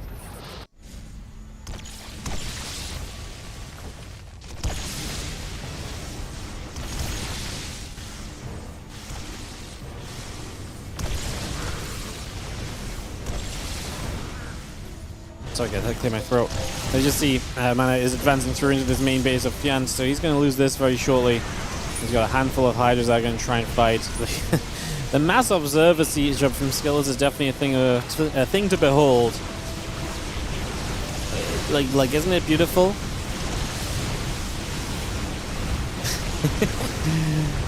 Fant is dying. He's about to be eliminated, I believe, and then it's just let Alex, who is working with 30 or 40 supply, against 6 supply. A couple of lurkers across the map. It was close, but I just don't think it was that close. This Fant has not rebuilt their base. He has no structures. So Fant is out. And Lad Alex is still in, but not for long.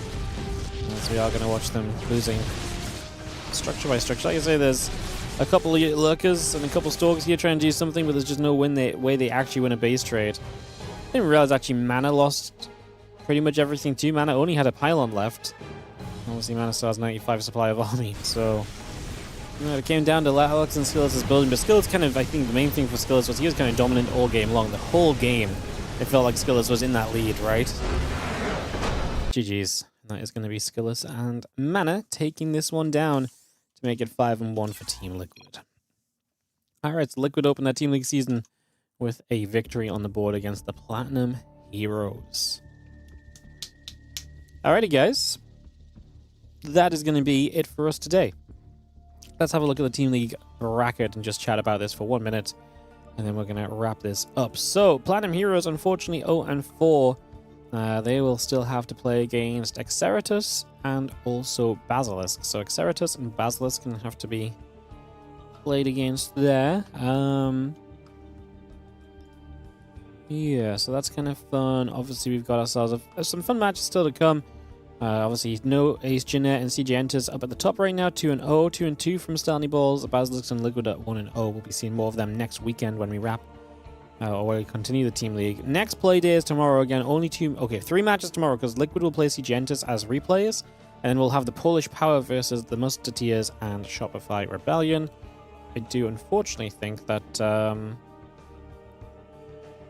so I'm pretty sure the 2v2s are delayed in this one because Geralt couldn't get them organized, but Geralt is playing Classic, I think. And then, yeah, they're pre-playing some of the 2v2s here as well. So there's some kind of pre-playing being done.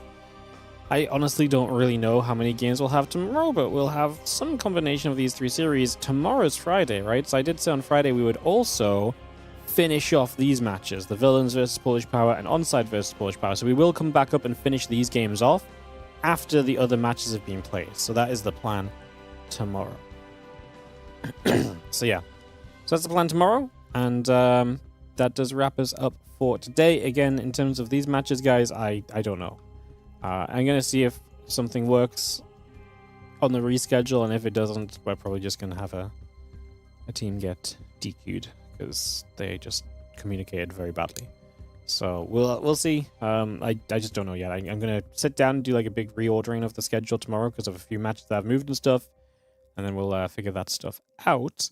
But a lot of these other matches that still remain are a lot of the teams that have been very reliable and stuff. Obviously, Bonkers have had to move some of their matches, for example, as well. But that was known about ahead of time, so those Bonkers matches are already been in the works of being reset for next weekend as well. So in theory, we're making good progress. We're getting towards about halfway through. There or thereabouts. Obviously, some teams have played a few more games than the others. It's just the way that the scheduling worked. But yeah, that's where the Team League is at. Guys, thanks so much. I got a dip. I got to take Ellie to the vets. She decided to get a red ear, so she's going to go and get some eardrops. And I'll see you guys tomorrow for more Team League. And tomorrow, we're going to come in positively, and nothing will tilt us. And we're going to be at 5,000 subscribers. What more nonsense can I say at the same time? Yeah. Appreciate you guys. You guys have a great rest of your day. I'll see you guys tomorrow for more Team League. And then I am off, just as a reminder, Saturday and Sunday. No stream from me Saturday, no stream from me Sunday. So I'll see you guys over the weekend. Not over the weekend. I'll see you guys tomorrow and then after the weekend. All right. See you guys tomorrow if you're here. Bye.